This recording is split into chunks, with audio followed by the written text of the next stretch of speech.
예, 부팅되는 동안에 이거 네이버 다음 카페 가면요 사교육 걱정 없는 세상이라고 있죠.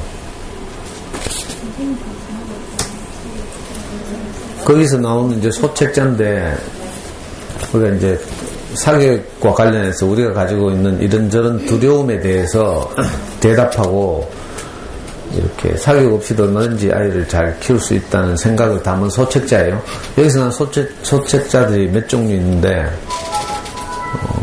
아깝다 학원비, 또 아깝다 영어 사교육, 영어 헛고생, 그리고 세 번째 나온 게 웃어라 수포자, 수학 포기 또는 이제 수학 관련 이 사교육 때문에 고전하는 이런 아이들과 학부모들을 위해서 나온 소책자예요. 이번에 특별히 소책자에는 이거 물론 엄마들 봐야 소용없겠지만 여기 보시면 수학 개념 연결 지도라고 해서 부록이 나왔어요. 이제 초중 고등학교까지 이제 자기주도적 수학 공부를 하다가 어려움을 겪을 경우에 어디서 막혔는지 이런 거 이제 찾아갈 수 있는 지도예요. 제가 강의 때 가끔 말씀드리죠. 예를 들어서 초등학교 6학년에서 뭐가 막혔다면 이제 초등학교 3학년의 어떤 개념을 소홀히 하고 이렇게 학년만 높아져서 이런 결과가 초래된다고 말씀드렸죠. 그것을 이제 찾게 해주는 개념 연결 지도예요. 혹시 수학 공부방 하시거나 수학 학원 하시거나 이런 분들에게 도움이 많이 될 테고, 또 엄마가 이제 큰맘 먹고 어린 시절에 아이들에게 자기주도 학습 능력을 길러줘서 장차 아이들이 중고등학생이 좀 되어서 이제 자기주도 학습 스스로 공부를 하다가 막혔을 때 큰 도움이 되는 자료라고 생각돼서 제가 이거 거금 한 부에 1,000원씩 주고 사왔어요. 그래서 지난주에 30부 사와서 나눠드렸는데 모자라가지고 추가로 사왔거든요. 또 우리 옆집이 갖다 주겠다고 가져가지 말고 자기가 필요한 분만 나중에 강의 끝나고 가져가시기 바랍니다.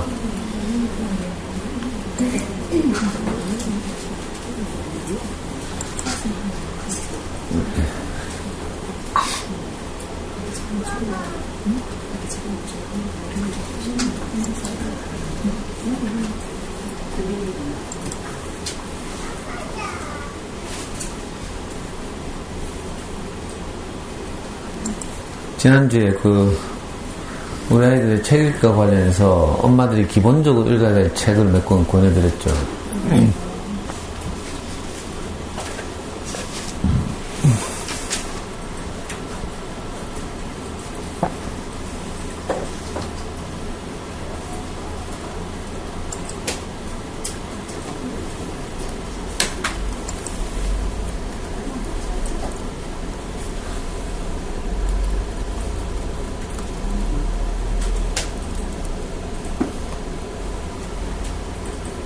이 엄마 왔어요?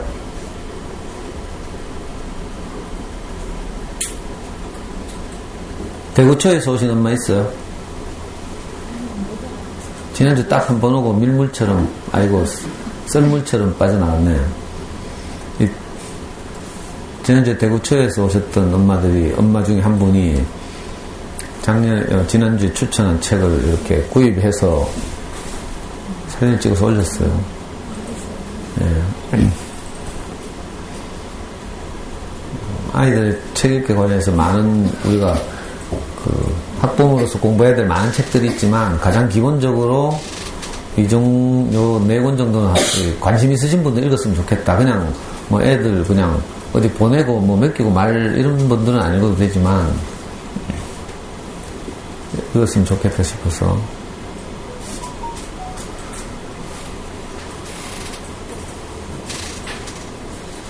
그리고 오늘 처음 보는 분들이 많이 있다. 많이가 아니고 좀 있다. 대한민국 뭐라고요? 주스. 영어로 아니고 한글로 주스. 아주 인상적인 데뷔를 하네. 적어도 이제 음료수 한 병씩 사들고. 이제 몇 번째 왔어요? 4번째. 4번째. 그 뒤에는 무슨 맘? 지은맘 몇 번째? 4번째. 그 옆에 단돌맘은 옆에가 아니구나. 앞에는 동현맘. 대화명이 그게? 그리고 단돌맘, 그 다음에. 이제 다 알지? 자, 뒤에 써니유니님, 그 옆에 뭐지? 대화명 뭐더라? 이진희? 중앙초등학교? 예. 그리고, 자, 썸꽃말이. 썸꽃말이가. 그래, 썸꽃말이. 왜 내 카톡 씹어? 중국 출장 갔다는 소문을 듣고 내가 좋겠다 하면서 카톡 날렸는데 씹었잖아. 시집 잘 갔대 보니까. 아니, 시아버지 회사에 그래 출장 중국까지 가고 막 좋겠어요. 시아버지 출장 아니고 애기 아빠 발각차가지고 출장 가니 집을 못 돌아가. 진짜 그거나 뭐 하여튼 중국 갔다는 거잖아 결론은.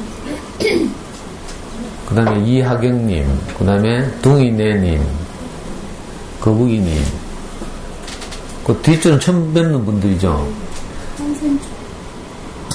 몇 학년이에요? 1학년.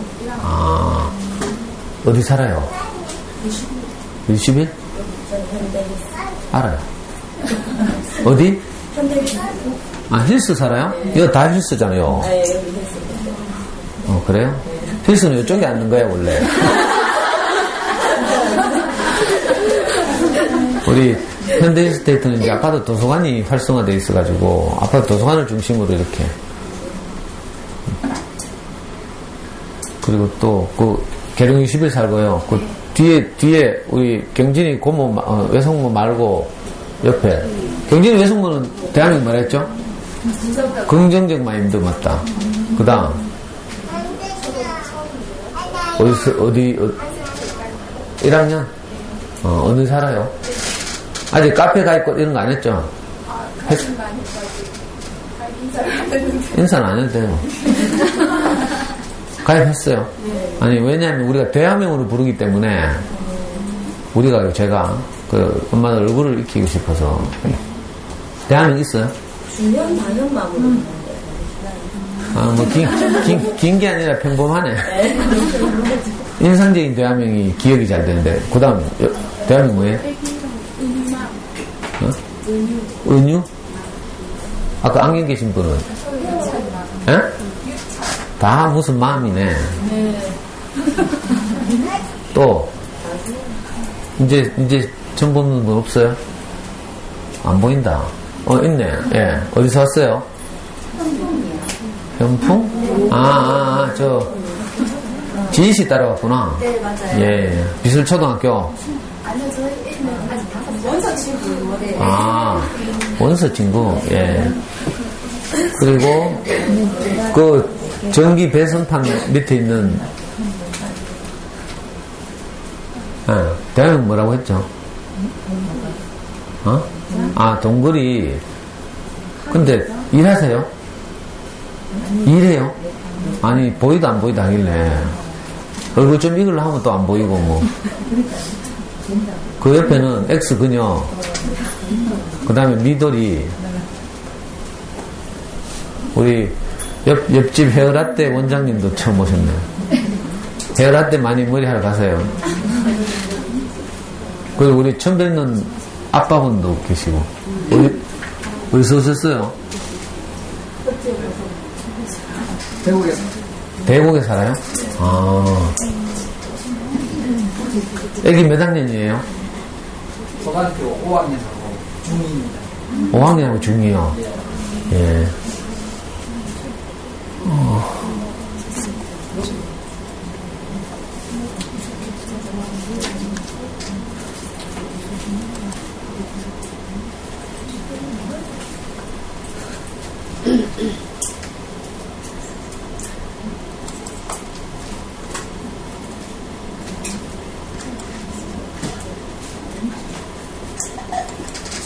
제가 7월달에 아이들하고 사용할 그림책을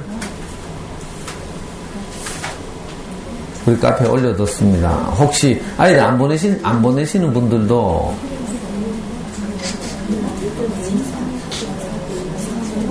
이렇게 필요하시면 사서 구입해서 아이들한테 읽어주고 이렇게 했으면 좋겠다고 생각이 돼서 3주천 왜 안 뜨노 그림이? 네?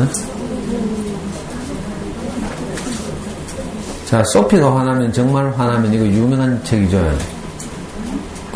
제가 늘 말씀드리지만 그림책의 노벨상이라고 일컬어지는 미국에서 해마다 미국 도서관 협회에서 1년에 한 권씩 선정하는 칼데콧 메달 있죠. 그리고 메달을 아쉽게도 못 받는 좋은 어린이 책들은 칼데콧 메달 대신에 칼데콧 아너라고 불러요. 그래서 책의 표지에 보통 출판사에서 칼데콧 메달 또는 칼데콧 아너라고 붙이죠. 이게 이제 미국에서 영어로 출판된 그림책을 대상으로 해마다 이제 시상하는 그런 그림책의 노벨상이라고 불려요. 또 영국에서 출판되는 책들을 대상으로 한 상은 영국 도서관 협회에서 수여하는데 게이트 그린 어웨이라고 하죠. 두 분 다 이제 유명한 오래된 그림책 작가인데, 그래서 영국에서는 게이트 그린 어웨이 상, 게이트 그린 어웨이 뭐 이렇게 부르죠. 그리고 영미권을 제외한 다른 이제 모든 나라의 그림책은 2년에 한 번씩 이탈리아 볼로냐에서 국제 아동 도서전 같은 게 열리는데, 거기서 이제 좋은 그림책들을 선정해요. 픽션, 논픽션, 일러스트 뭐 이런 식으로 해서 우리나라 그림책들도 이제 많이 입상하는데, 거기서 이제 받는 상의 이름이 볼로냐 라가치 상이라고 하죠. 보통 뭐 이 정도 세계의 상이 이제 가장 권위 있는 그림책에 관한 가장 권위 있는 상이라고 할 수 있습니다.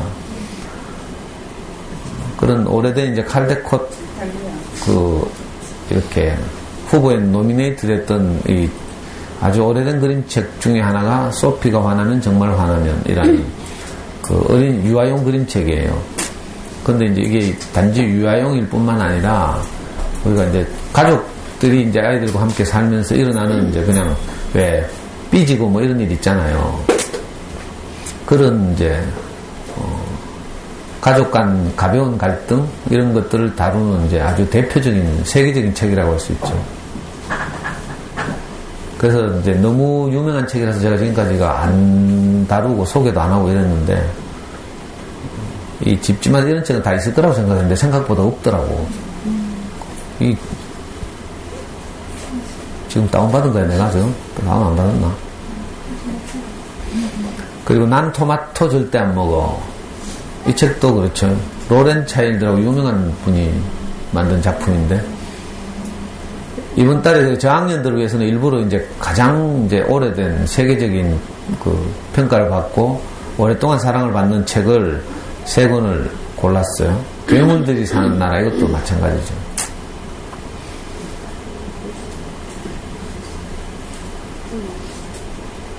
괴물들이 사는 나라는 영국에서 발간된, 제가 기억이 정확하지 않은데, 그리고 우리나라 책 하나, 이거 길버드 어린이에서 나온 아이들이 정말 좋아하는 지원이와 병관이 시리즈 중에서 첫 번째 책이죠. 지하철을 타고서.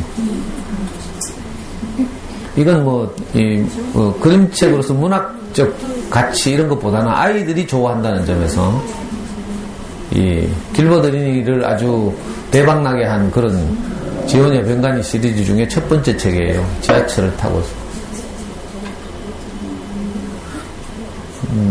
그래서 지하철 타고서 이제 7월 4주째 제가 아이들하고 수업을 할 텐데, 엄마들한테 나중에 알려드리겠지만 일부러 제가 팀별로 수업을 하지 않고 반월당 지하철역에 다 모이게 하려고. 그래서 직접 지하철을 타보는 거죠, 아이들하고. 가족들끼리 지하철 타는 거하고 또 다른 재미도 있고 느낌도 있고, 그래서 이제 저학년을 중심으로 이 4권의 책을 이제 한 주에 한 권씩 다루려고 선정했고요. 그리고 중고학년을 위해서는 이 한 권이 어디 갔노 이거 4주째. 시간이 지나니까 그림이 떠오르죠 지금. 하여튼 답답하네. 제 노트북이 아니라서. 고학년들을 위해서는 이제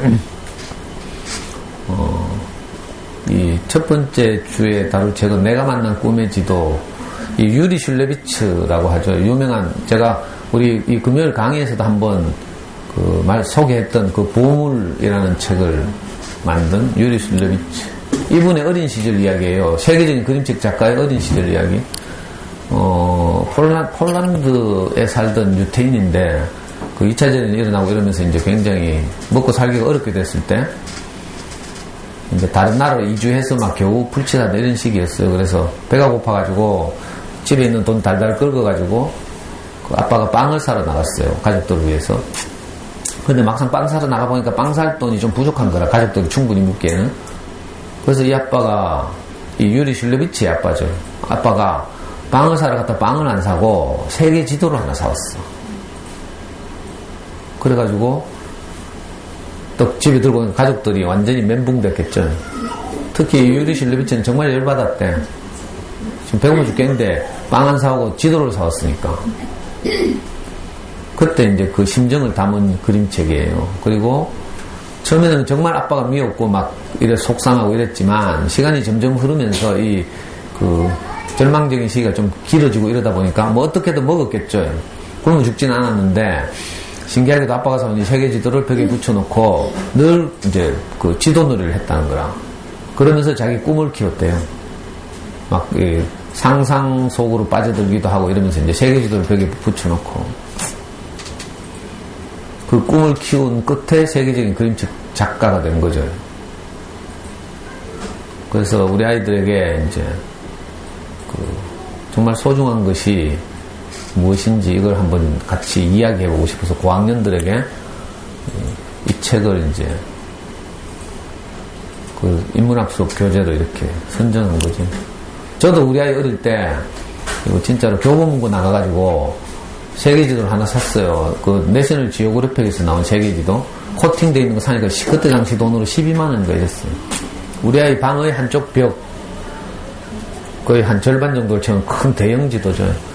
저도 이제 아이를 키우면서 책 많이 읽었다 했잖아요. 이런저런 육아서적을 읽다 보니까 아이들을 이제 지적으로 자극하고 뭐 동기를 부여하고 이런 꿈을 키우려면 이런 이제 것들이 필요하다고 해서 선배 학부모들의 수기를 읽고 저도 영감을 받아가지고 그 큰 지도를 사가지고 있잖아요. 우리 아이 벽에 늘 붙여놓고 있었어요.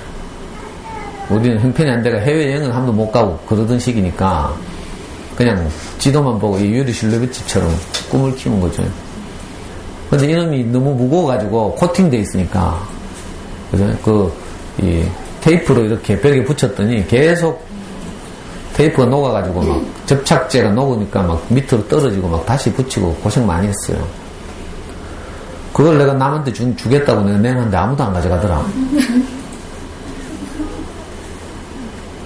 그리고 또 이제 국내 주말마다 이렇게 체험학습 같은 거 많이 다니시잖아요. 그럴 경우에는 그 우리나라 전도 같은 걸 사서 아이 방문 앞에 붙여놓고 갔다 온 지역마다 갔다 왔다는 스티커를 붙이고 이러면서 이제 우리나라의 이게 그죠? 이 여러 도시들의 이제 위치를 파악하고 이런 게 굉장히 좋아요. 자연스럽게 학년이 올라갈수록 뭐 한국 지리 뭐 또는 이런 사회 관련 공부를 그렇게 막 책 들고 막 이렇게 막 억지로 하지 않아도 자연스럽게 이제 관심을 불러일으키는 방식이죠. 누가 이런 걸 좀 물어봐주면 제가 항상 대답할 텐데 엄마들이 안 물어봐줘. 질문하라고 하면 아무도 질문을 안 해. 저는 뭘 말해야 될지 생각이 안 나거든요. 옛날에 한 짓은 많은데 오늘 갑자기 유리 슐레비치의 이 책을 보니까 생각이 나서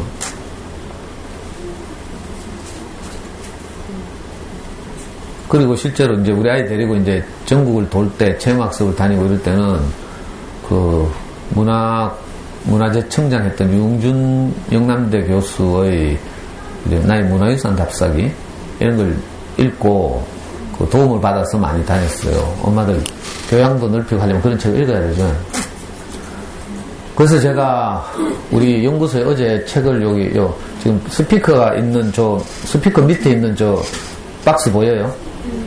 저 박스에 보면 유흥준 교수의 문화유산 답사기를 이제 휴대하기 편하게 종이질을 갱질해서 가볍게 새 권으로 압축한 책이 새로 나왔어요. 그래서 제가 우리 지금 연구소에 사놨거든요, 어제. 이제 엄마도 혹시 어디 놀러 가실 일 있으면 미리 저런 거 좀 읽어보고 행선지를 잡는 게 좋죠. 예를 들면 저는 옛날에 정선 영어를 갈 때 아이 데리고 유용준 교수가 그 답사했던 그대로 따라갔어요. 그러다 보니까 유용준 교수가 잤던 여관에서도 자고, 강원도 영월에 가면 유명한 옥산장이라는 여관이 있어요. 아주 허름한 여관인데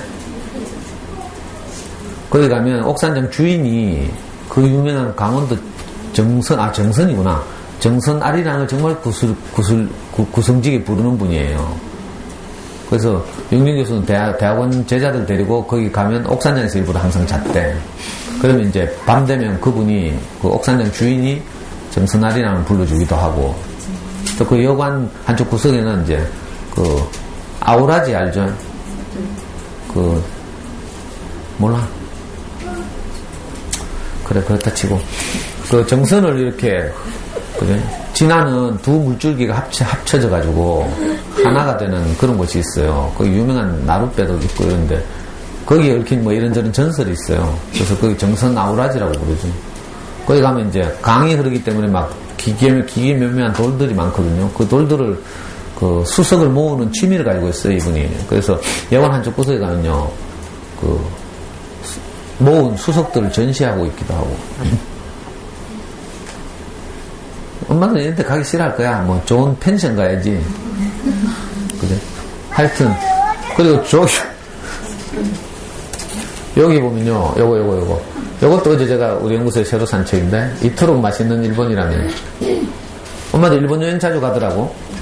그래서 이제 허영만이라고 알죠? 우리나라의 그 식객을 지은 전설적인 만화가, 이분이 이제 일본을 2년간인가 취재해가지고 일본의 주요 도시에 있는 뒷골목에 있는 맛집들을 전부 취재해서 이제 그 책으로 냈어요.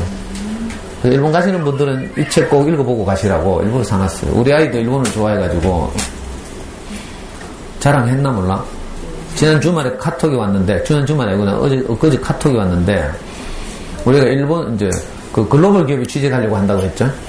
그래서 일본의 스미모토 은행하고 전일본 공수하고 그 항공사예요.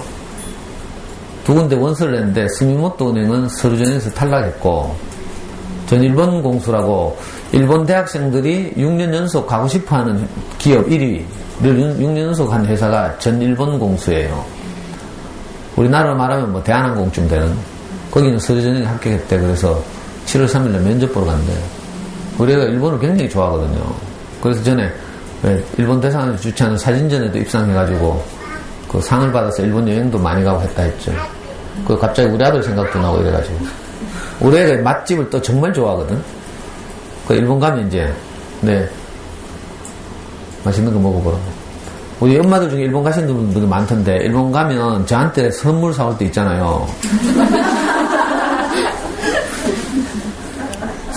근데 지금 일본 갔다 오신 분, 광안 갔다 오신 분 선물 많이 받았는데 왜 웃어?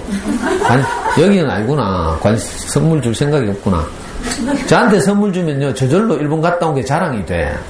내가 떠벌리니까. 혹시 일본 가시는 분 있으면 내 선물을 뭘로 사오는가 하면, 일본에 가면 약국 있죠. 약국 가가지고 파스를 사오거나 일본의 유명한 동전 파스를 사오거나, 아니면 뭘 사오는가 하면 무좀약을 사오는 거야. 이런 거 알아요? 일본 무좀약 타무친스키인가 뭐 유명한 무좀약 있어요. 네이버 검색해보면 있어. 그거 얼마 안 해. 네? 항공료? 한국에도 있지. 직구하면 되지. 그래. 한국에 따로 파는 데가 있다고요? 그래도 일본 갔다 온 사람이 기분으로 지금 선물한 건데. 자, 그리고 이제 중학년이나 고학년이 할 다른 책, 머나먼 여행이라는 책 있죠, 밑에. 보여요? 이걸로는 안 되겠다. 자, 제가 알라딘에서 한번 보여드릴게요.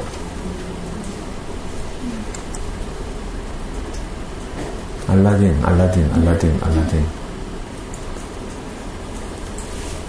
문고리닷컴은 즐겨찾기 해놓으면서 알라딘은 안 해놓는 이런 노트북 내 처음 본다, 진짜.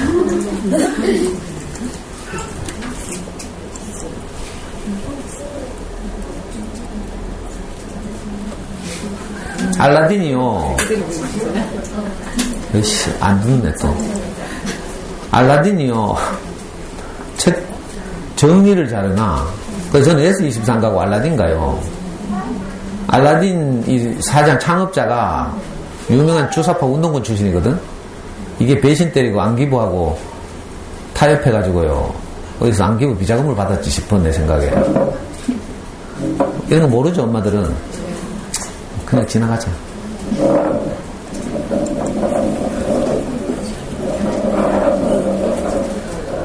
방금 뭐였지? 책 이름?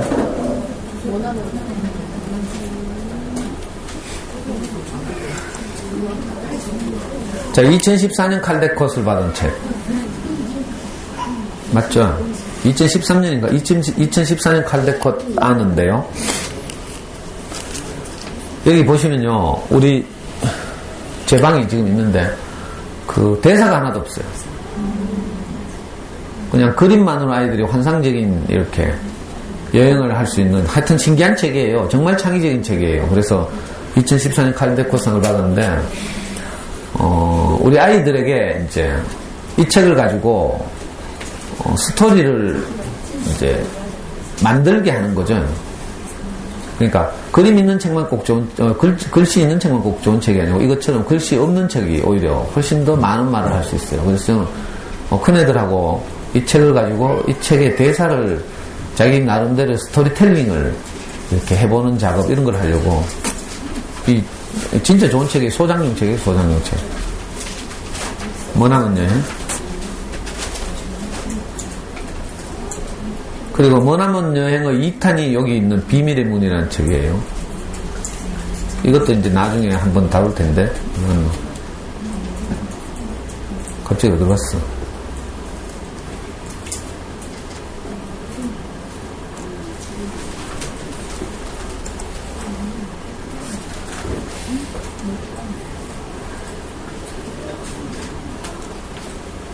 자, 이게 이제 머나먼 여행이라는 책인데 아이가 빨간 연필로요 문을 그리면 여기 진짜 문이 생기는 거라. 그럼 이 문을 열고 환상의 세계로 들어가는 거예요. 보여요? 강을 만나요. 그러면 애가 연필로 빨간 보트를 하나 그려요. 그러면 보트가 생겨. 보트를 타고 강을 건너가고요. 정말 창의적이죠. 하늘을 날아 양탄자를 하나 그려요. 그럼 양탄자가 나타나. 그래서 사실 저학년들도 굉장히 좋아할 이런 거지만 이제 저는 이제 스토리를 입히는 이런 이제 그 연습을 해보려고 고학년용 책으로 정했죠.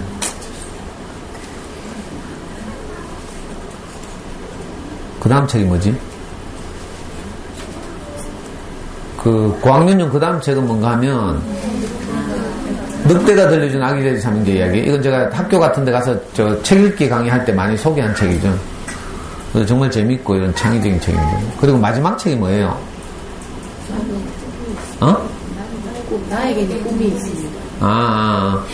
그 고학년용 마지막 7월 4주차 그림책은 뭔가 하면 마틴 루터 킹 목사의 일대기를 그림책으로 만든 거죠. 마틴 루터 킹 목사 다 알죠? 미국을 대표하는 흑인 인권운동가 노벨 평화상에 늘 이렇게 오르내렸던 유명한 암살당한 분이죠. 그 우리 아이들이 이제 그 엄마표 영어를 하게 되면 그 듣기를 하잖아요. 듣기를 할 때 좀 고학년 중학생이 되면 중고등학생이 되면 듣기를 하는 자료 중에 어떤 자료가 있는가 하면요. 세계의 유명한 명연설 100가지를 mp3로 이렇게 녹음한 것이 인터넷에 돌아다녀요. 예를 들면 링컨의 게티스버그 연설 이런 거 있죠. 영어판 이런 거 이제 물론 좀 수준이 높아져야 되지 애들이.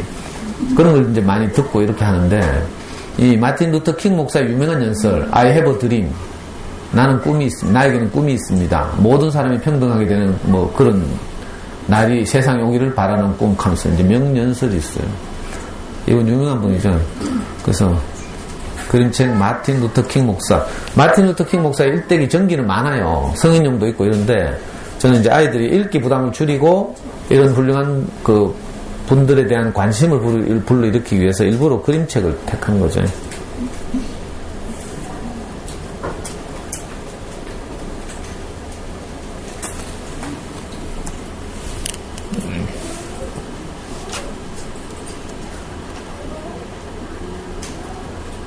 책이에요, 이 책. 출판사는 아이세움. 이거요. 뭐, 다른 마틴 루터 킹도 많아요. 그러니까 고학년들 뭐, 이렇게 읽을만한 책으로는 저 안에 가면 창작가 비평사에서 나온 고학년 창비 아동문고 시리즈가 있는데, 그 중에 마틴 루터 킹도 있고요. 하여튼, 7월 달에 주로 이런 책을 가지고 아이들과 이제 수업하고 하거든요. 뭐, 지하철을 타고서 빼놓고는 다 세계적으로 평가받는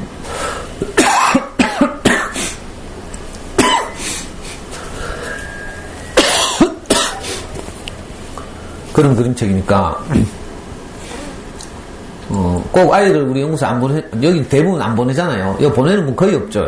그냥 안 보내도 괜찮으니까, 집에서 이런 책을 사서 아이들하고 읽어주고, 뭐, 이렇게 한번 하면서 엄마들도 좋은 어린이책에 대해서 좀 눈을 떴으면 좋겠다. 그리고 지난주에,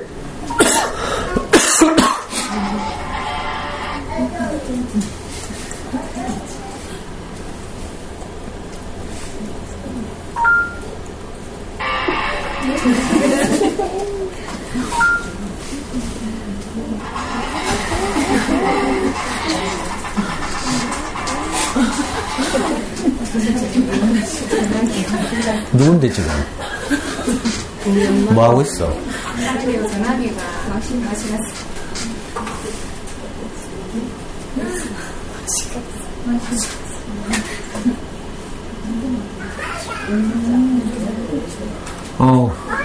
그리고 최근에 제가 우리 연구소에 사다 놓은 이런 책들을 소개하고 싶은데 시간이 많이 될 것 같아서 못하겠네요. 그죠?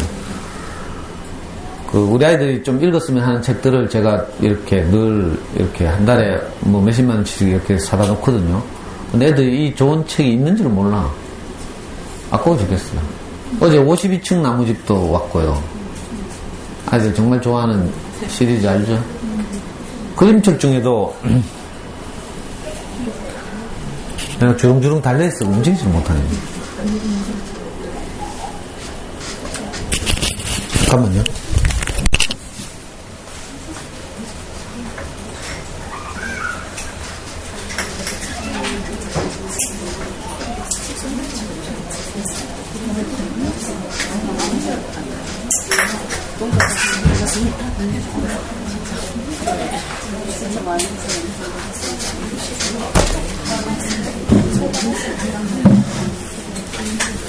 어제 새로운 책 중에요. 로버트 먼치의 진흙괴물. 이거 재밌죠? 뭐 안 해봤어?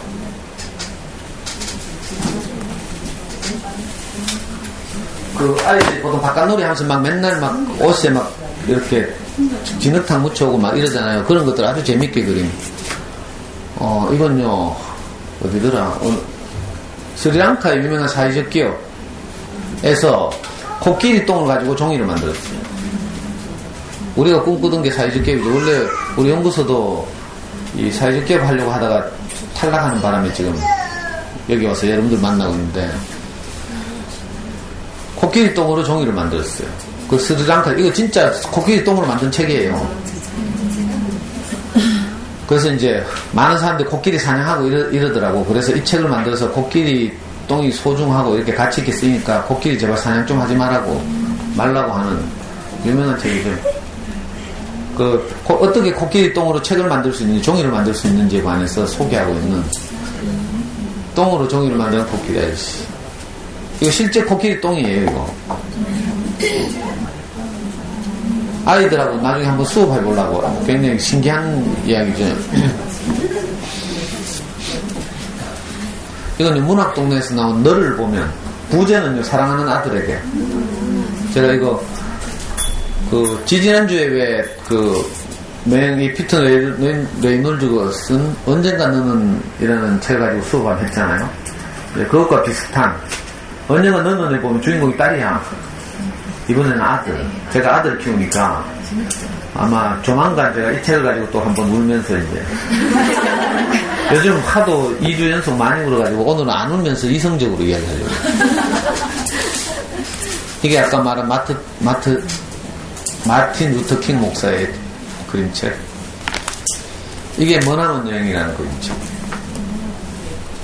이거 진짜 신기해요. 환상적이에요. 아니, 사서 봐. 이건 이제, 거짓말을 왜 하는지, 어떤 상황이 되면 거짓말을 하는지, 우리 어른들은 아이들이 어떻게 거짓말을 하도록 몰아가는지, 이걸 다루고 있는 이제 생각하는 힘을 키우는 그림책이에요. 이건 초딩용이죠. 초딩 고학년용이라고 했어요. 물론 장애도 읽을 수 있긴 해요. 글밥은 얼마 없으니까.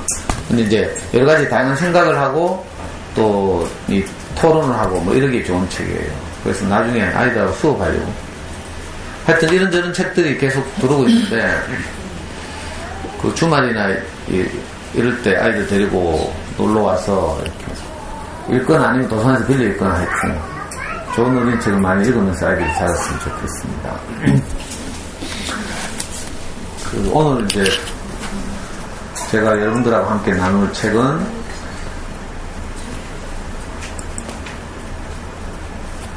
이름 짓기 좋아하는 할머니.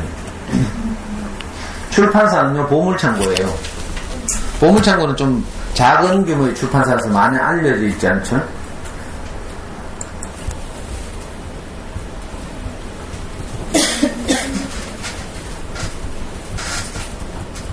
근데 생각보다 보물창고라는 작은 출판사에서 그림책이 많이 나왔어요. 60권 넘게 나왔더라고.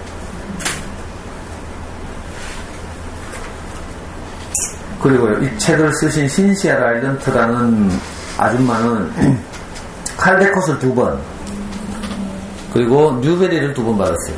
제가 뉴베리 얘기는 잘 안 했는데 대부분 아이들이 어리니까 뉴베리상은 이제 그 칼데콧과 마찬가지로 미국 도서관협회에서 주는 그 고학년 청소년용 책 중에서 가장 권위 있는 그런 작품에게 주는 상이죠. 대표적인 게 제가 말씀드렸죠. 우리 어린이 책 중에 인류 역사상 가장 많이 팔린 책이 4천만 부가 팔린 샬롯의 거미줄이라고 했어요. 시공주니어에서 나왔죠. 샬롯의 거미줄. 이런 게 이제 칼데콧 아니고 뉴베리를 받은 책이에요. 글밥 많고 이런 책. 무슨 뭐 구문이 돼요. 칼데콧은 물론 동시에 받는 책도 있어요. 칼데콧과 뉴베리를 동시에 받는 책도 있지만 그림책 중에 글밥 좀 있는 책들은. 근데 대부분 뉴베리는 이제 그림책이 아니라 글밥 많은 책이죠. 그래서 고학년이나 중학생들이 중고등학생들이 읽으면 좋을 이런 책들에 가장 권위 있는 이제 상이죠. 이 유명한 분이에요.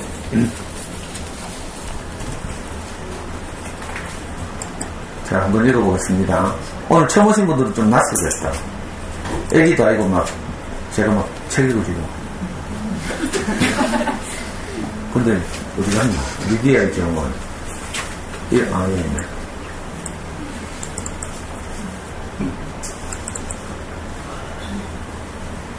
보여요?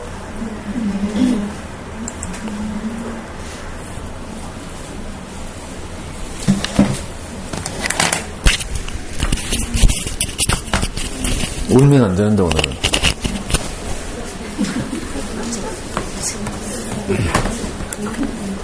이름 짓기 좋아하는 할머니.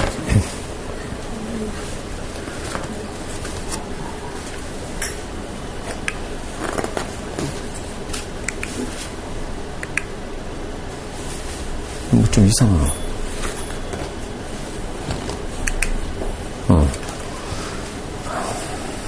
아름다운 세상을 함께 살아가는 소중한 이름들에게.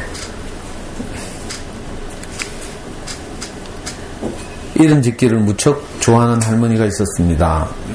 할머니는 낡은 자가용에게 배치라는 이름을 지어주었어요. 할머니가 앉아 쉬는 헌 의자에게는 프레드라는 이름을, 밤마다 누워 자는 침대에게는 로젠느라는 이름을 지어주었어요. 그리고 할머니가 오래오래 살아온 집에게는 프랭클이라는 이름을 지어주었지요.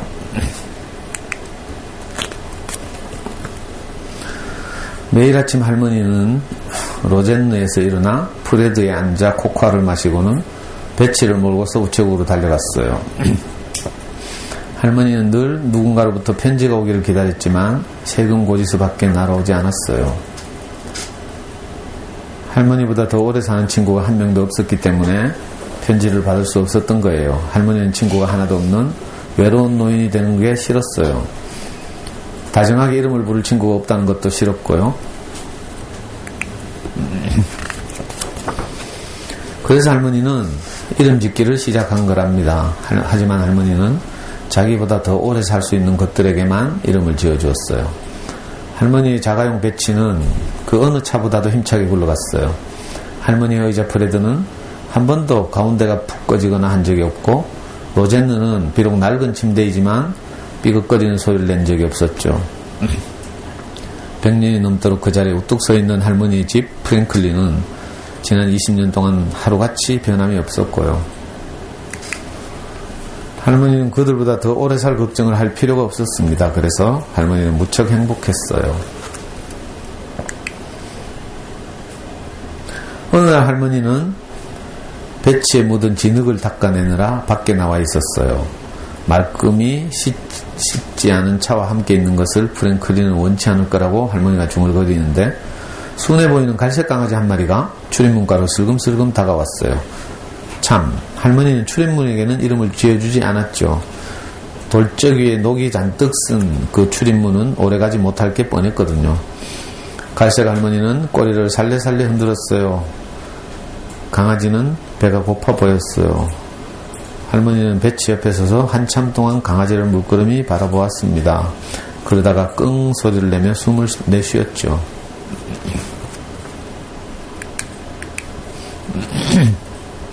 할머니는 프랭클린 안으로 들어가 냉장고에서 햄 한 덩어리를 꺼내들고는 다시 밖으로 나왔습니다.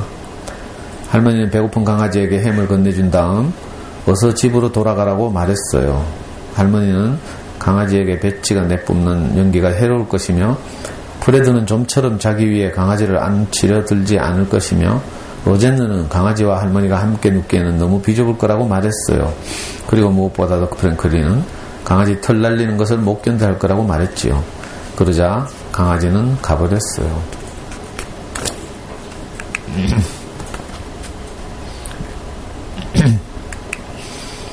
하지만 강아지는 다음날 다시 찾아왔어요. 할머니가 프레드 위에 앉아 책을 읽고 있는데 창 너머로 강아지가 보였어요. 집에 가거라. 할머니가 말했지만 강아지는 할머니에게 꼬리를 살레살레 흔들었어요. 집에 가라니까? 할머니가 큰 소리로 다시 말했지만 강아지는 계속 꼬리만 흔들 뿐이었어요. 강아지가 여전히 배가 고파 보여서 할머니는 냉장고로 갔습니다.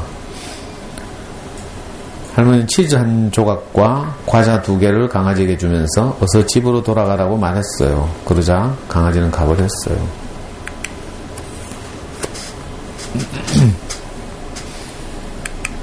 그날 밤 할머니는 베개를 둥글게 만들어 로젠느 위에 놓으며 강아지의 모습을 떠올렸어요.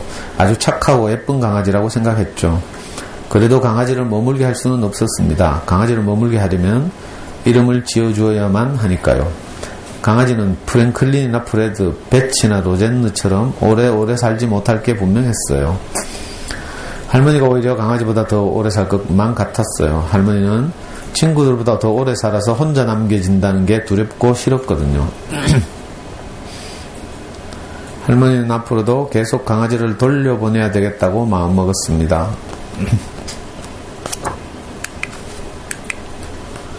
강아지는 날마다 할머니네 집 문가로 왔습니다. 그럴 때마다 할머니는 강아지의 먹이를 주고는 집에 가라고 말했죠. 강아지는 어디론가 갔다가 다음 날이면 또 어김없이 찾아오곤 했어요. 그렇게 몇 달이 지나갔어요. 강아지는 무럭무럭 자라서 이제 어엿한 개가 되었습니다. 하지만 아직도 이름이 없었어요. 그동안 할머니는 새 옷장을 장만했는데 그 옷장엔 빌리라는 이름을 지어주었죠. 새로 산 외바퀴 손수레엔 프렌신이라는 이름을, 정원한 귀퉁이에 새로 들여놓은 돼지 조각상에겐 버드라는 이름을 지어주었어요. 하지만 할머니는 날마다 정성껏 먹이를 주면서도 오직 개에게만은 이름을 지어주지 않았습니다. 개의 이름이 아직 없기 때문에 할머니는 그 개보다 오래 살아야 한다는 것을 걱정할 필요가 없었어요. 그래서 참 다행이라고 생각했죠. 그러던 어느 날 그 갈색 개는 할머니 집에 찾아오지 않았습니다. 하루 종일 할머니는 프레드 위에 앉아 문가를 내다보았지만 개는 오지 않았어요. 할머니는 문득 마음이 허전하고 쓸쓸해졌습니다. 다음 날에도 개는 찾아오지 않았어요. 할머니는 배치를 몰고 개를 찾아 온 동네를 한 바퀴 돌았지만 그 개는 좀처럼 눈에 띄지 않았어요. 할머니는 점점 더 슬퍼지기 시작했습니다.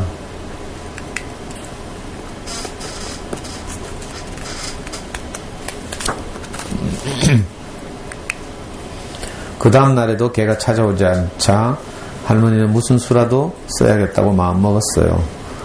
할머니는 수화기를 집어들고는 도돌이 개를 잡아들이는 사람에게 전화를 걸었습니다. 요 며칠 동안 순둥이 갈색개를 잡은 적이 있나요? 순둥이 갈색개라고요? 우리 사육장에 갈색개가 한두 마리가 아니랍니다. 갈색개 천지인걸요? 개 목걸이에 혹시 이름표라도 달아두셨나요? 아니요. 할머니는 슬픈 목소리로 대답하고는 수화기를 힘없이 내려놓았습니다. 할머니는 계단에 앉아 목걸이에 이름표가 없는 순둥이 갈색개를 생각했습니다. 어디에 있건 그 개는 날마다 할머니 집 문가에 찾아오게 마련이었고 할머니는 개에게 먹이를 주고는 어서 돌아가라고 이르게 되어 있었다는 것을요. 날마다 그렇게 똑같은 일이 있었다는 사실을 아무도 모를 게 뻔했어요. 순둥이 갈색개는 목걸이도 없고 이름도 없었어요. 그러니 할머니와 개 사이의 일을 아무도 모르는 게 당연했죠. 할머니는 한 가지 결심을 했습니다. 할머니는 프랭클린의 문을 서둘러 잠그고는 배치를 몰아 떠돌이 개들을 보호하는 사육장으로 달려갔어요. 우리 개를 찾으러 왔어요. 할머니 말에 사육사가 털 색깔을 물었죠. 갈색이에요. 그러자 그 개가 몇 살이냐고 물었어요. 1살쯤 됐어요. 이번엔 또 이름까지 묻지 뭐예요? 할머니는 잠시 머뭇거렸어요. 할머니는 자신보다 먼저 세상을 떠난 모든 친구들을 떠올렸어요. 그러자 다정하게 웃는 친구들의 얼굴이 하나하나 떠올랐습니다. 사랑스러운 친구들의 이름도 모두 생각났습니다. 그리고 이렇게 좋은 친구들을 사귀었던 게 얼마나 큰 행운이었는지를 깨달았습니다. 할머니는 자신있게 말했습니다. 우리 개 이름은 럭키랍니다. 행운이란 뜻이 담긴 이름이죠. 사육사는 할머니를 데리고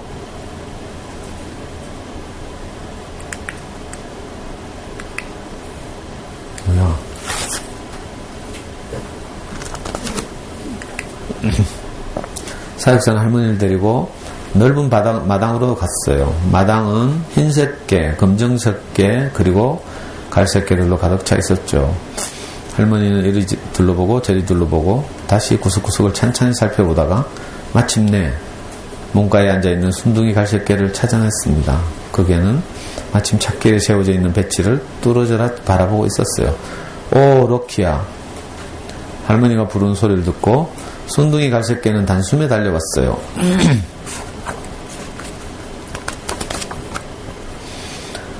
그날부터 럭키는 할머니와 함께 살게 되었습니다.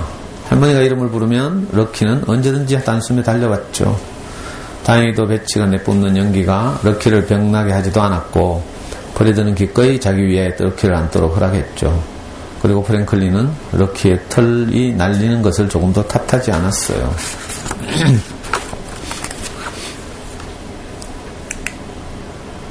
그리고 로젠느의 따뜻한 품은 매일 밤 럭키와 그 이름을 지어준 할머니가 함께 눕고도 남을 만큼 넓고도 넉넉했답니다.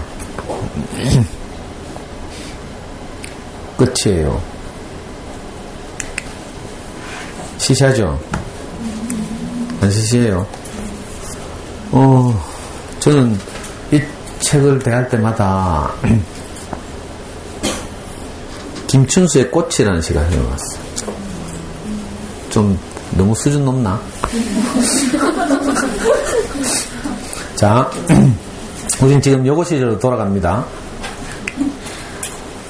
내가 그의 이름을 불러주기 전에는 그는 다만 하나의 몸짓에 지나지 않았다.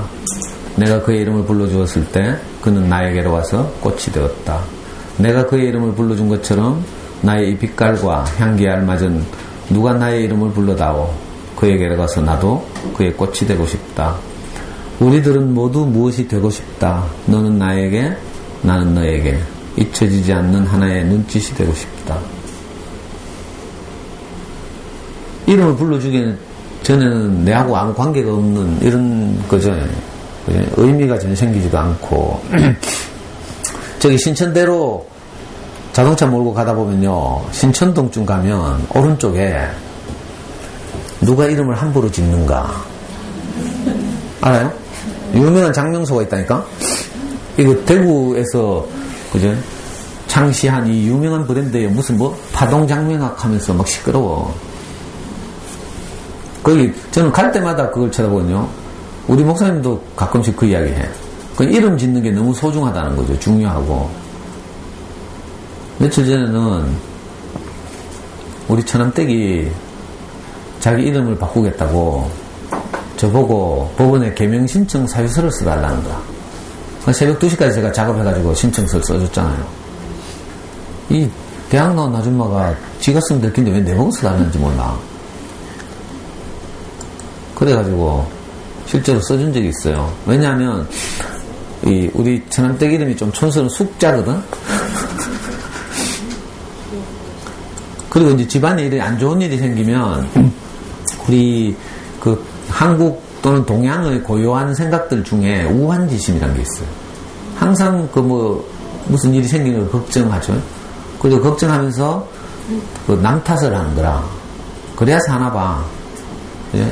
천주교에서는 내 탓이요 운동을 한다는데 우리 민족의 그 오랜 깊은 정서 가운데 무슨 일이 생기면 그죠? 항상 누구에게 탓을 해요. 그래서 며느리가 시집을 잘못 와서 그렇다. 아니면 뭐 이사를 잘못 가서 그렇다. 이게 이제 확장되면 이제 이름을 잘못 지어서 그렇다. 이렇게 되는 거죠. 우리 처남댁도 자기 그 처남댁 그 친정 쪽으로 자꾸 이렇게 안 좋은 일이 생기니까 가족들 의논을 해가지고 그 형제간 3명을 이름을 바꾸기로 한 거예요. 그 우리 처남댁 동생이 무슨 사고로 이렇게 미리 일찍 세상을 떠나고 이래가지고 안타깝더라고. 그래서 제가 뭐 거기서 잘난 척 하면서 뭐 이름 바꾼다고 뭐 우환이 없어지는 게 아니고 인생은 원래 우환이 있는 거다 해서 하면 되겠어요, 안 되겠어요? 이걸 보고 전형적으로 가르친다 하는 거라. 가르치는 걸 좋아하는 사람 아무도 없어요. 남편들이 여러분들 가르치면 정말 싫죠. 그래? 그렇게 상대방을 설득할 때 가르치면 안 되고 항상 자기 죽음을 지불하는 게 필요하다고 했죠. 자기가 낮아져서 실패하고 이런 경험을 말함으로써 상대방의 마음을 움직여야 하는데 우리가 그게 잘 안 되니까 섣불리 이제 이렇게 이름을 바꾸고 이렇게 하죠. 제가 네이버 검색해 보니까 이름 개명 신청한 사람들 중에 정말 희한한 이름 많더라고. 재미로 한번 찾아봐요. 그 묘하게 성하고 어울려가지고 정말 희한한 이름 많아요. 제 강의를 들은 엄마 중에도 몇 명이 이름을 바꿨어요. 차마 내가 말은 못하겠네. 분명히 이거 온라인으로 또 나중에 동영상 볼까봐. 뭐, 이름은, 사실은 이거, 이름 짓기 좋아하는 할머니 나오는 이 할머니도, 표면적으로 이제 물건들의 이름을 짓는다는 거죠. 사실은, 물건보다 더 소중한 게 뭐예요? 살아있는 거죠. 살아있는 것. 살아있는 것에 우리가 어떤 이름을 짓는가, 이게 중요해요. 여기서 표면적으로는 이름 하는 게 영어로 네임이잖아요. 네임, 이름이지만, 사실은, 이걸 이제 좀 더 깊이 우리가 이제 책을 읽게 되면 단순히 우리가 표면적인 이런 것들의 이름을 붙이는 것도 사실은 뭐 좀 필요하죠. 근데 이것도 이제 계속 이렇게 뭐 별로 안 좋은 이름이 계속 불리고 이러면 이상하게 좀 기분 나쁘고 이렇죠. 우리 엄마들도 보니까 뭐 잣자나 뭐 숙자나 이런 거 좀 요즘 세대 엄마들은 좀 촌스럽게 생각하더라. 그래가지고 우리 제 강의를 오랫동안 듣고 지금 제가 다니는 교회도 나오는 엄마가 하나 있는데 그 엄마는 이름이 종숙이라 종숙이. 근데 법원에 개명 신청을 해가지고 이름을 최민이라고 바꿨어. 되게 세련됐죠. 또 한 엄마는 뭐더라? 이기남인가? 이름이 기남이라 여자 이름이 좀 이상하죠. 그래가지고 이 엄마는 줌이라고 이름을 바꿨어.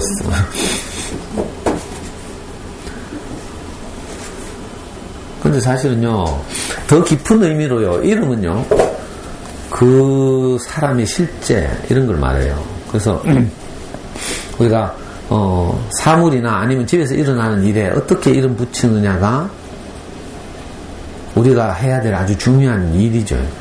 예를 들면, 여기 아까 보면, 이 할머니는 늘 그 갈색 강아지가 와가지고 먹이를 주고 놀다 가고 이러잖아요. 그죠? 근데 계속 이렇게 지나왔는데 그때는 이게 행복인 줄 몰랐던 거라. 근데 가족 관계가 다시는 안 오고 나니까 자꾸 생각이 나고 그립고 막 이렇죠. 그러니까 일상이 행복이라는 거죠. 이 할머니에게 있어서는. 다 늙어가지고 친구도 없고 막 이런데 할머니는 이제 이름 지어준 것과의 헤어짐이 두려워가지고 꼭 그저 무생물에게만 이름을 짓고, 응? 헤어질 것 같은 이런 대상에게는 이름을 안 짓고 막 이래요. 이걸 조금만 이제 틀면 어떤 일이 있는가. 우리는요, 아이를 키우는 과정에서 아이가 일상에서 우리한테 참 기쁨을 주잖아요. 그게 사실 큰 행복인데 여기다가 엄마들이 행복이라는 이름을 잘 못 지어. 왠 줄 알아요? 좀 이따 안 될 수도 있으니까.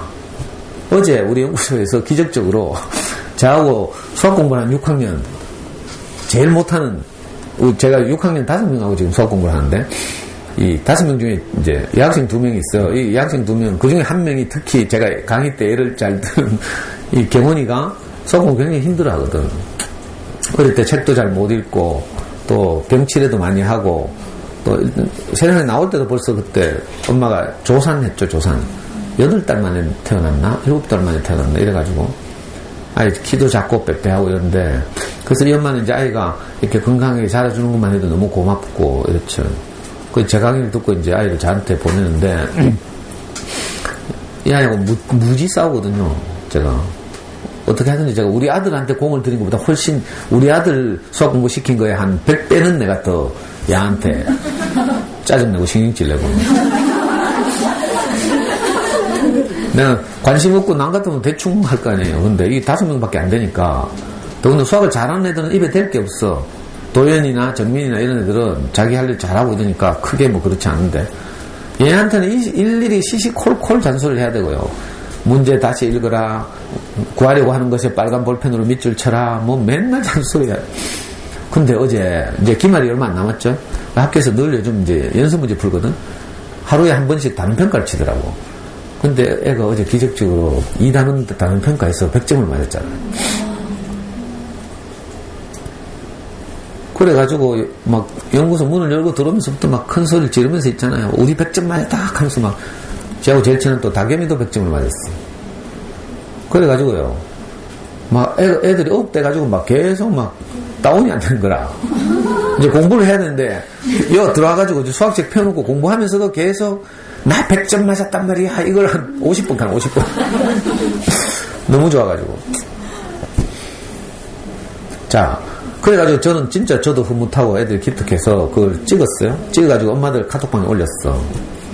보통 사람들 같으면요, 만약에 이게 엄마라면 이걸 기뻐하기 어렵다니까. 왜냐하면 이건 기말고사가 아니거든.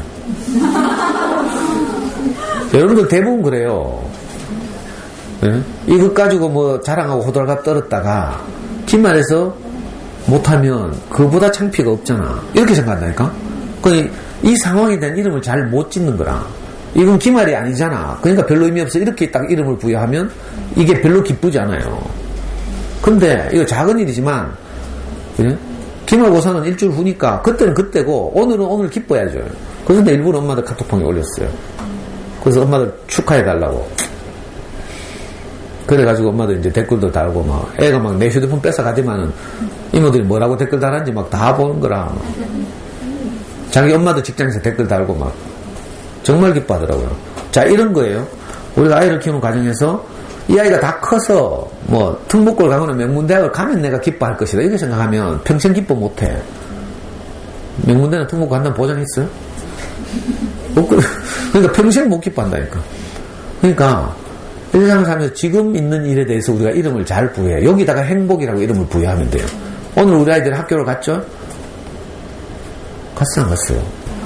근데 그걸 당연하다고 생각하고 뭐 일상 이렇게 이름을 붙이면 별거 없어요. 의미 없어요. 근데 여기다가 우리가 이름을 잘 붙이는 거라, 야, 행복한 사건 이렇게. 근데 늘 말씀드리죠. 우리가 당연하다고 여기는 것이 사실 어떤 사람들에게는 굉장히 놀라운 일이죠. 자, 그러니까 심리학에서 뭐라고 말하는가 하면 이 당연한 것을 놀라운 것으로 여길 때 거기서 행복이 배가 된다는 거죠. 심리학에서 그걸 가르치지만 막상 우리가 살려고 하면 잘 안 되거든요. 그러니까 우리 앞에서 먼저 그렇게 사는 사람들이 있어야 돼, 실제로. 그러니까 정말 기뻐할 걸 기뻐하고요. 그래서 제가 엄마들 상장 받으면 바로바로 찍어서 올리라 했잖아. 그리고 한턱 쏘면 돼. 어제 우리 써니윤희님이 우리 카페에다 한 줄 남겼더라고. 아이가 막 별난 학교에서 오래 경쟁하면서 이렇게 고생하다가 편안한 학교로 전학을 왔어요. 그 전학 가서 이제 적응하는 것도 걱정되고 이렇잖아요. 엄마들이 전학 처음 보내면. 근데 기특하게도 애가 상장을 받아왔대. 그 카페에 한 줄 남겼더라고. 그때 상장 사진을 찍어가 올려야지. 그리고 이제 우리 써니윤희님은 이제 아이들 여기 보내지 않으니까 뭐 모르는데, 우리 여기 보내는 엄마들은 카톡방이 있어요. 그리고 상장받으면 바로 찍어 올리게 돼 있어. 그리고 오후에 뭐 통닭을 시키든지 뭐 하면 되잖아. 그거 정말 기뻐할 일이죠. 근데 우리 남의식하고 있잖아요. 뭐 이건 남도 다 봤는데 이렇게 하고 있어. 그러면 그 사건이 별로 의미 있고 행복한 사건이 안 되는 거예요. 그러니까 행복은 일상에서 건져 올리는 것이라고 말했어요. 맞죠? 성경에 이런 말이 있어요. 천국은 바다에 그물을 던져서 고기를 모으는 어부 같다. 이런 말이 있어요. 천국에 관한 많은 비유 중에 마태복음이라는 데 보면 천국에 관한 여러 가지 다양한 비유가 있어요. 그 중에 한 비유가 뭔가 하면 천국은 마치 바다에 그물을 던져서 물고기를 모으는 어부 같다. 이런 비유가 있어요. 이 말은 무슨 말인가 하면요. 어부로서는 바다에 그물을 던져서 물고기를 잡는 작업이 늘 일상이에요, 사실은. 근데 이게 천국이라는 거라. 왜 그런지 알아요? 그물을 던져보면 물고기만 잡히는 게 아니에요. 그죠? 헌 낚시 도구, 뭐 쓰레기, 뭐 깡통, 불가사리, 뭐 오만 거 다 깨진 유리병 이런 게 막 그물에 다 걸려 올라오거든요. 그런데 이 어부의 목표는 뭐예요? 고기를 모으는 거죠. 고기를 모으는 거니까 불가사리는 발로 차쁘고 그물 털어가지고 쓰레기 버려요. 한쪽에 그물을 털어. 그리고 고기 그 저장고에 넣고 다시 또 그물을 던지고. 이게 어부라. 근데 바보같이 그물을 던졌는데 고기만 올라온 게 아니라 깨진 깡통도 올라왔어. 깨진 유리병이나 뭐 통조림, 왜 낚시꾼들 뭐 먹었던 이런 거 있죠? 그거 올라왔다고 막 짜증난다고 막 그물 째진다 하면서 막 깡통 밟고 있으면 어떻게 돼요? 찌그러지라고 막 밟고 있으면 치면 성질나고 발만 아프고 이런 거죠. 그래서 성경이 희한하게 말하고 있어요. 천국이 뭐 굉장히 거창한 건 줄 알죠? 그렇지 않고 바다에 그물을 던져서 고기를 모으는 어부 같다. 그물에서 나오는 것들 중에 내가 목표로 하던 것만 건져 올리는 거죠. 이게 어부예요. 그리고 그 어부는 항상 즐거운 거지. 안 그렇겠어요? 고기를 모으는 것이 목적인데 항상 고기가 막 그물에 걸려 올라오니까 그것만 딱딱 담고 쓸데없는 거 털고 또 그물을 던지고. 이게 천국이라니까. 자, 우리가 아이와 함께 일상을 살면서 우리가 원래 사는 목적이 뭐예요? 뭐라 했어요? 행복을 추구하는 것이라고 했죠. 농사 짓는 일로 비하면 행복을 추구하는 것, 낚시하는 걸로 말하면 행복을 건져 올리는 것. 언제 행복을 건져 올려요? 일상에서. 그래야 매일 행복하지. 일상에서 행복을 누리죠. 근데 우리는 무슨 큰 사건 나면 행복하다고 생각해. 갑자기 로또가 되거나. 그럼 언제 행복하겠어요? 평생 불행하다 죽는 거지. 그게 아니고요. 그 일상을 살면서 우리를 행복하게 하는 많은 것들이 있는데 그걸 건져 올려서 기뻐하면 돼요. 함께 나누고. 물론 이건 좋은 이웃들이 있어야 되지. 그죠? 상장 찍어 올렸는데 옆에 애들이 그걸 우리는 더 센 거 받아내. 너가 하는 장려상이네. 이렇게 보면 이제 그런 이웃은 끊어. 이거 전부 비교하는 거지, 비교. 비교 우위, 이거는 한계가 있어요. 예를 들어서 우리가 다른 애들과 비교해서 행복한 건 있잖아요. 더 센 애들 만나보면 끝이라. 안 그래요? 우리 반에서 1등해서 행복했는데 전교권에 가보니까 뭐 9등해. 그럼 불행하다니까. 이게 이상한 일이에요. 저도 이런 실수를 많이 했거든요. 아이가 어릴 때 참 잘했잖아요. 근데 그걸 기뻐하고 만족하면 되는데 항상 그놈의 전교권, 또 전국 몇 등, 전국에서 소수점 몇 % 위치한가 늘 여기 신경 쓰다 보니까 왜냐면 한 번도 1%를 벗어난 적, 아무리 수능 모의고사를 개판을 쳐도 한 번도 1%를 벗어난 적이 없어요. 항상 0. 몇 %를 찍었는데 그래도 기쁘지 않아요. 왜 그런지 알아요? 0.3, 우리 애가 주로 0.3, 0.2를 많이 찍었는데 0.3, 0.2 해도 이 서울대학교 가기 아슬아슬하거든. 문과에서 상위 문과 40만 명이라고 잡고 1%가 4,000명이 4,000명. 맞아요? 4만 명, 4천 명, 1%가 4천 명이죠. 자, 0.1% 하면 400명이죠. 그럼 0.2%하면 800명, 800등, 0.3%하면 1200등 정도 돼요. 서울대 정원이 몇 명? 3000명. 학부 정원이 3000명. 이 중에 문과, 이과를 나누죠? 문과 정원이 한 1300명, 1200명 돼요. 다시 그 중에서, 농대, 농경제 사회학과 이런 거 빼고, 그죠? 인문대 빼고, 기타 등등 빼면요. 갈만한 대학이 법대도 없어졌죠?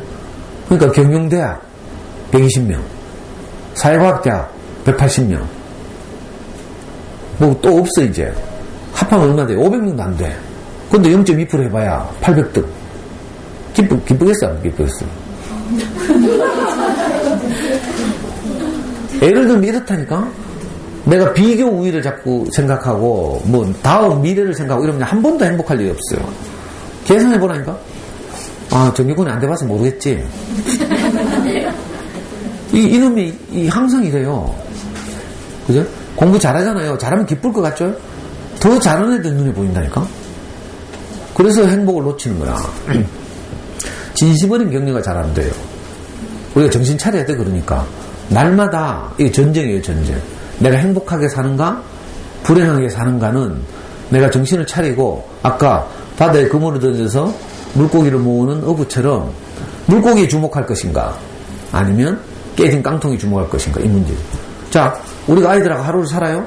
깨진 깡통 같은 일들이 많이 일어나. 하라는데 안 하고 질질 끌기도 하고요. 그죠?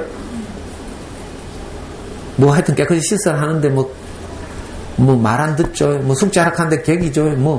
깡통 같은 일이 많이 일어난다니까. 근데 그걸 건져 올리려고 하면 우라통 치밀지. 아침부터 학교 가는데, 일날 하는데 잘 안 일하지. 밥 먹으러 하는데 빌빌거리지. 하여튼 그리고 엄마도 아침마다 고함 지르고 학교 보내고 애 우울해 해가 엄마들이 아침에 밥 먹이는 주요 이유가 뭔지 알아요? 밥을 먹어서 영양분이 뇌에 공급돼야 학교 가서 공부를 잘하거든. 그러니까 아침 안 굶긴다, 이게 엄마 속에 딱 있는 거예요. 그냥 밥을 먹어야 영양분이 공급돼가 내가 활성화되고, 내가 활성화돼야 학교 가서 선생님 수업이 잘 이해되고 이러니까. 근데 이게 밥을 안 먹는데, 그러니까 화 나겠어, 안 나겠어요? 지금 공부 잘 시키려고 환장했는데. 그래서 뚜껑 열어서 고함 지르는 거야. 다른 거 하나도 없어. 애 건강을 생각해? 다 거짓말이야. 한 끼 굶어도 안 죽는데, 굳이 우리가 밥 먹이려는 이유가 그렇잖아요. 이러다 보니까 깡통 같은 일들이 아침부터 일어나요. 이럴 때 우리가 정신을 차려야지. 내가 하는 일은 뭐라고요? 행복을 추구하는 것. 언제, 어디서? 일상에서. 어부에게 그물을 던지는 게 일상인 것처럼 우리가 아이들을 키우면서 사는 것이 우리, 그제? 엄마들의 일상이죠. 학부모들의 일상이에요. 이 일상에서 행복을 건지지 못하면 건질 일이 없어. 언제 건질 건데, 그죠? 자, 이걸 오늘 주제로 말하면 우리가 일상에서 일어나는 많은 일들에게 어떤 이름을 부여하느냐, 이 문제예요. 그죠? 오늘 아이들이 학교에 갔어? 여기다가 행복이라고 이름 지어봐요. 참 행복한 일, 이렇게 이름 지어봐. 그럼 너무 기특하죠. 그런데 이건 당연한 일, 이렇게 이름 지어봐요. 그러면 남들도 가는 학교, 이렇게 되는 거야. 그러면 별로 행복하지 않죠. 제가 언제 말씀드렸더라? 그래, 한샘초등학교 가서 강의할 때 오랜만에 내가 우리 아이 영남고등학교 다니던 이야기 했잖아. 저는 진짜로요, 영남고등학교 아이가 다닐 때 아이가 아침마다 교복을 입고 학교 가는 것이 너무 기특했어요. 왜? 제가 중고등학교 못 다녔으니까 교복 입고 학교 가는 것 자체가 너무 부럽고 행복해 보이고 기특하고. 그때 막 디카가 처음 등장할 때라 우리 일부러 디카 샀어요. 그때 요즘 휴대폰 디카보다 못한 340만 화소인가 최신 디카를 사가지고 내가 우리 애 가면요 현관 뒤에서 몰래 찍으려고 몇 번 시도했는데 다 들켰어요. 그러니까 다 지우라 하고 확인하고 있잖아요. 웨이카노 캐사코 근데 정말 행복했거든요. 그러니까 학교 가는 게 일상일 수도 있고 행복일 수도 있어요. 저처럼 학교 못 다녀본 경험 있는 사람에게는 이게 너무 소중하고 아이가 교복을 입고 학교 간다는 사실이 너무 자랑스럽고 이랬어요. 뒤집으면 그렇죠? 그래가지고 저는 애가 말 안 듣잖아요? 그럴 때 항상 내가 애한테 제일 엄마들 협박 잘하죠. 저도 협박 많이 했어요. 우리 한테 고등학교 때 제일 많이 협박한 게 뭔지 알아요? 내가 뚜껑 열린 척 연기하면서 이 교복 확 다 째뿐데 하면서 내가 제일 큰 협박이 그거였어요. 왜? 나는 우리 애가 교복 입고 다니는 게 너무 소중하니까 어느 날은 막 아이하고 싸울 때 막 교복 잰다고 아이 방으로 막 교복까지 뛰가는 연기를 해. 막 뛰가지고. 우리 애 착해가지고 있잖아. 아빠 막 잡고 아빠 알았어. 아빠 말 들을게 하면서. 제발 교복만 째지 마 하면서. 지금 생각해도 그 당시가 너무 행복해요. 지금 다시 또 그렇게 생각. 그래서 한샘초등학교에서 갑자기 그 생각이 나가지고 내가 막 울었잖아.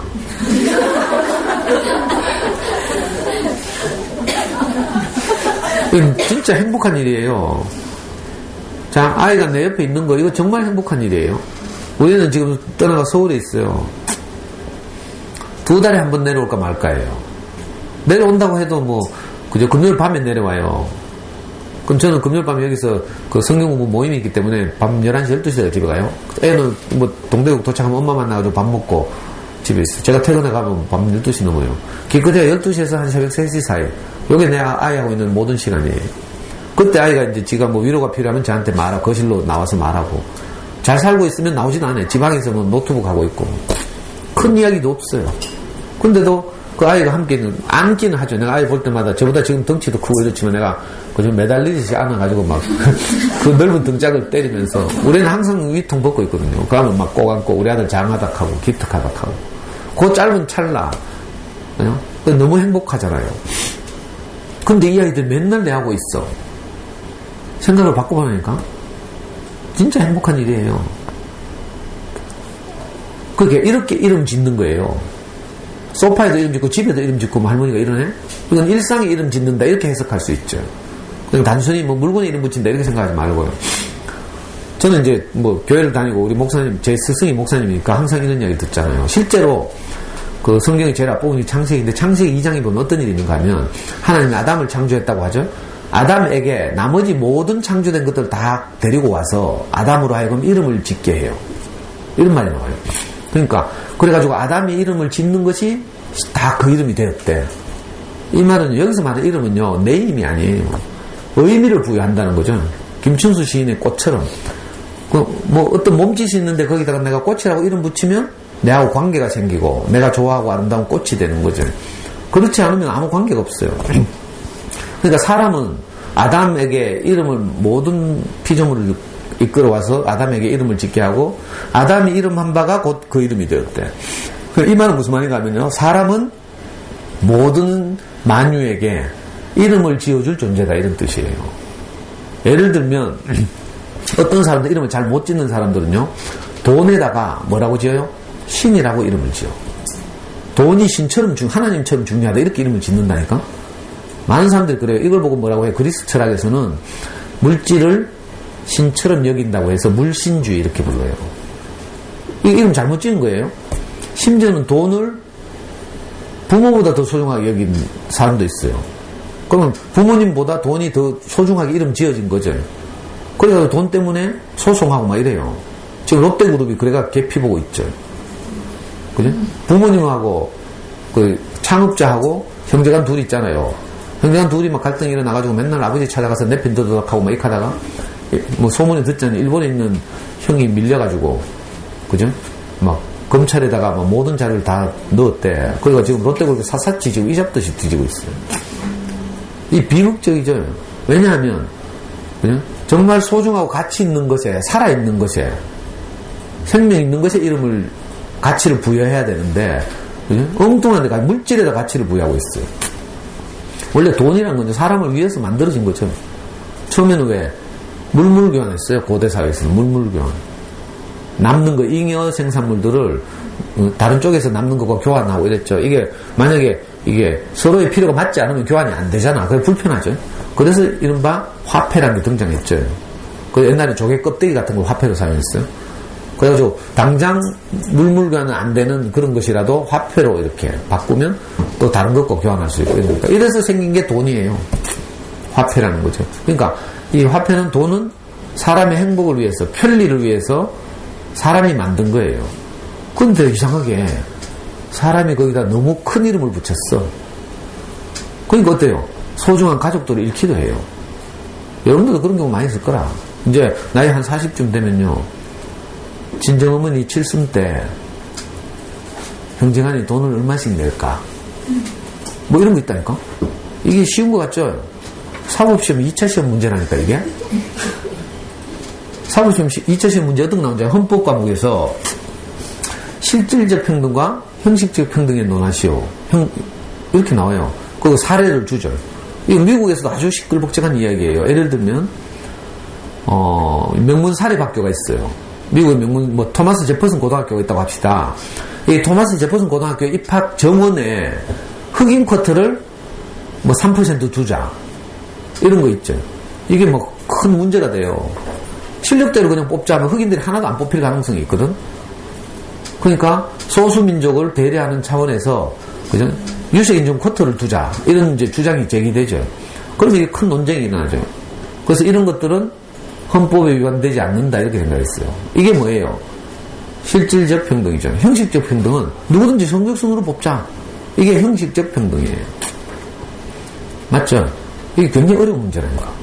자, 이걸 다시 어머니 칠순잔치에 형제간이 얼마씩 낼까로 돌아왔습니다. 자, 어떤 큰형은 이렇게 주장해. 각자 형편대로 내자. 왜? 큰형이 못 살거든. 그럼 이제 잘 사는 집은 한 30만원 내면 못 사는 집은 20만원 내고 이런 식으로 하자. 이렇게 하죠. 근데 잘 사는 둘째 동생은 뭐라 해요? n분의 1로 나누자. 이 수학적 표현에서 좀 어렵나? 무슨 말인지 알아듣죠? 이 카드가 감정상한다니까? 자칫하면. 그 이상한 일이에요. 별거 아닌 것 같은데. 왜? 이 별거 아닌 것 같은 이것이 얼마 안 되는 것 같은데 이게 기묘하게 막 자존심에도 걸리고요. 뭐 서운하고 기대도 있고 잘 사는 형제간에 대해서는 기대가 좀 있잖아요. 제가 좀 아낌없이 좀 쾌척했으면 좋겠는데 꼭 저것들이 n분의 1을 하작하고 막 이렇게 하면 미워진다니까. 그래가지고 형제간 안 만나.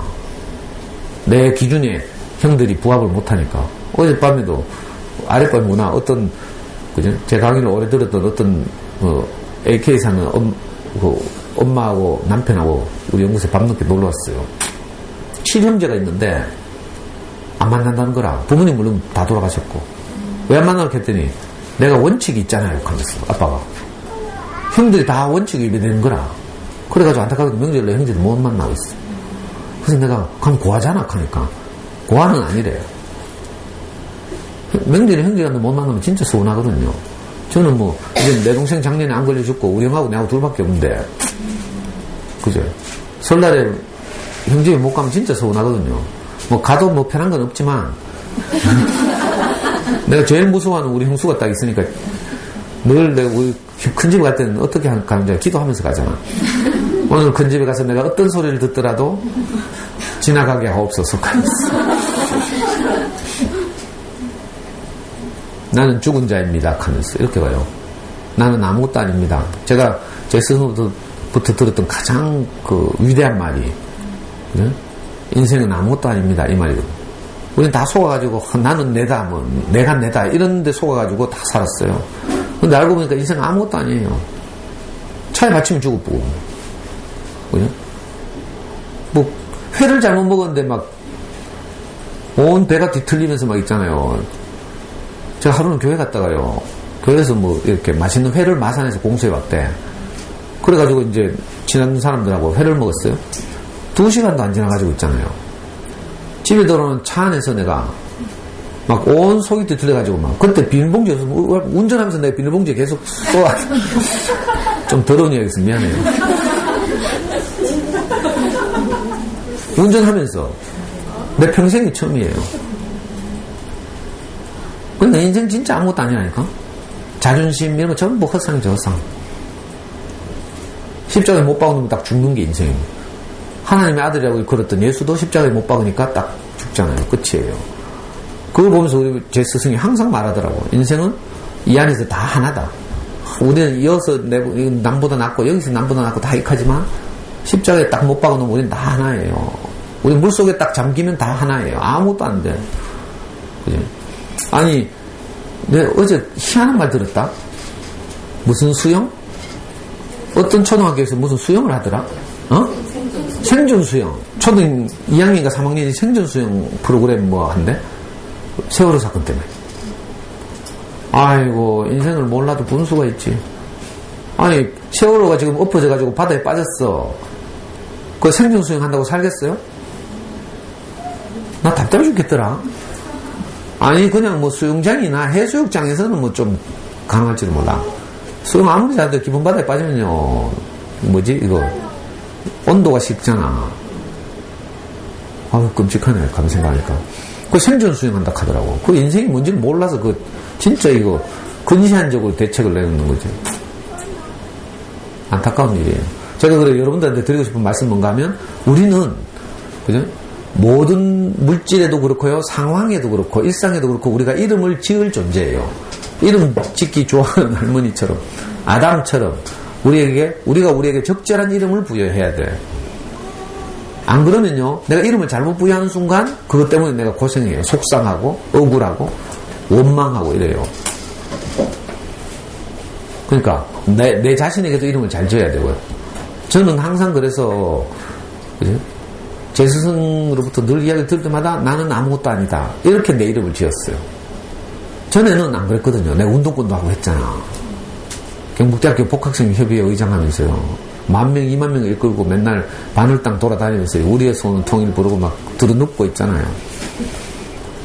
응? 그 남문시장 내거리는 파출소 불태우고 있잖아요. 막. 경찰 오토바이 탈취하고 막 있잖아요. 오만 짓 다 했어요. 뭐 수배 받고 뭐. 우리 경북대학교 총장실은 내 안방 같았어요. 제가 87년도에 4학년이었거든. 6월 항쟁이 일어나는 해. 그 총장실 앞에서 내가 단식을 나가진 하고 이랬잖아요. 총장이 내 때문에 퇴근을 못했다니까. 그 사회대 학장이 내한테 와서 용돈 찔러주고 후배들하고 한잔 하락하면서.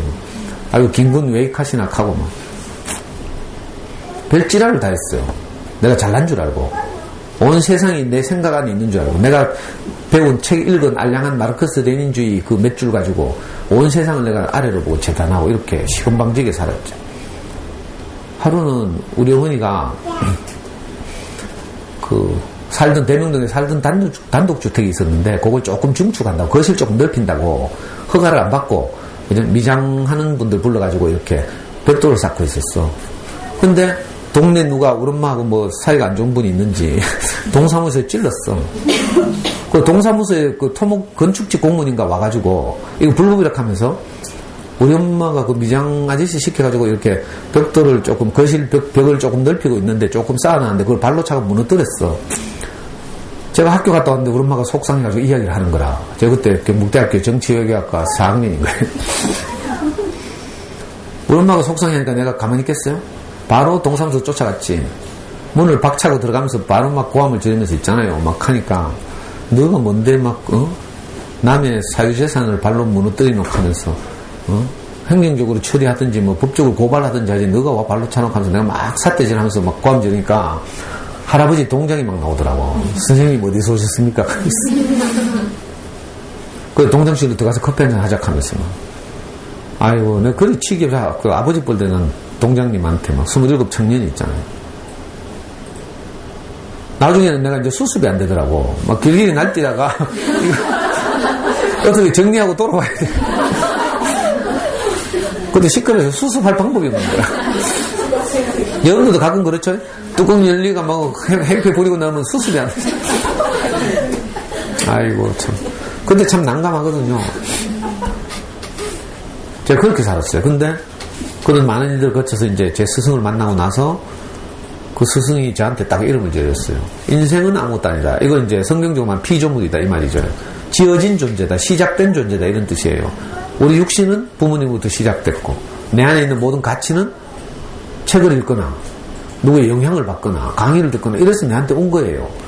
우리 안에 있는 어떤 기준이나 가치는요 원래 내게 있던 게 아니에요. 그렇죠? 근데 많은 사람들이 내 생각이 난 줄 알아. 내게 뿌려진 거죠 이거는. 밭에 잡초가 뿌려질 수도 있고요, 엉겅퀴가 뿌려질 수도 있고, 가시덤불이 뿌려질 수도 있고, 아니면 맛있는 포도가 뿌려질 수도 있고, 뭐 뿌려진 거죠. 원래 내가 아니에요. 사람은 아무것도 없어요. 그죠? 그래서 불교에서는 이걸 무라고 하죠. 무, 공. 아무것도 아닌데 뭐 뿌려지는 거죠.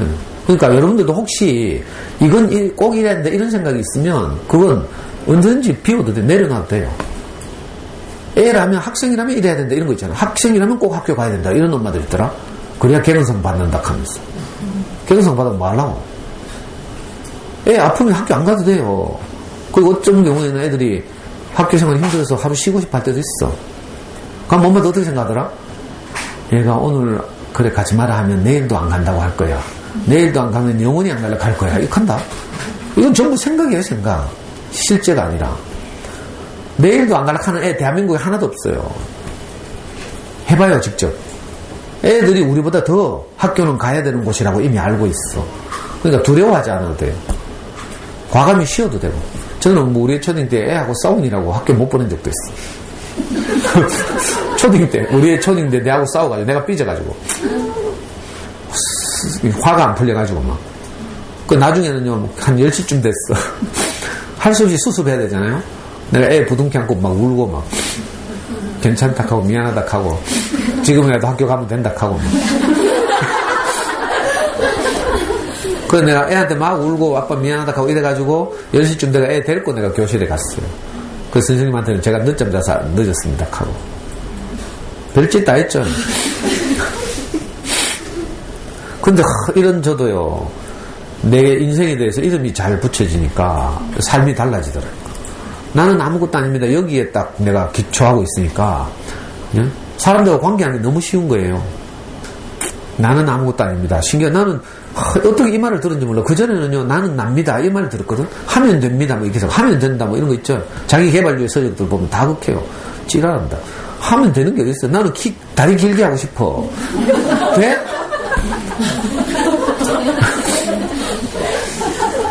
애들은요, 축구장에 가면 형은 진짜 메시 같다 하면서 있잖아. 메시 다리하고 똑같대.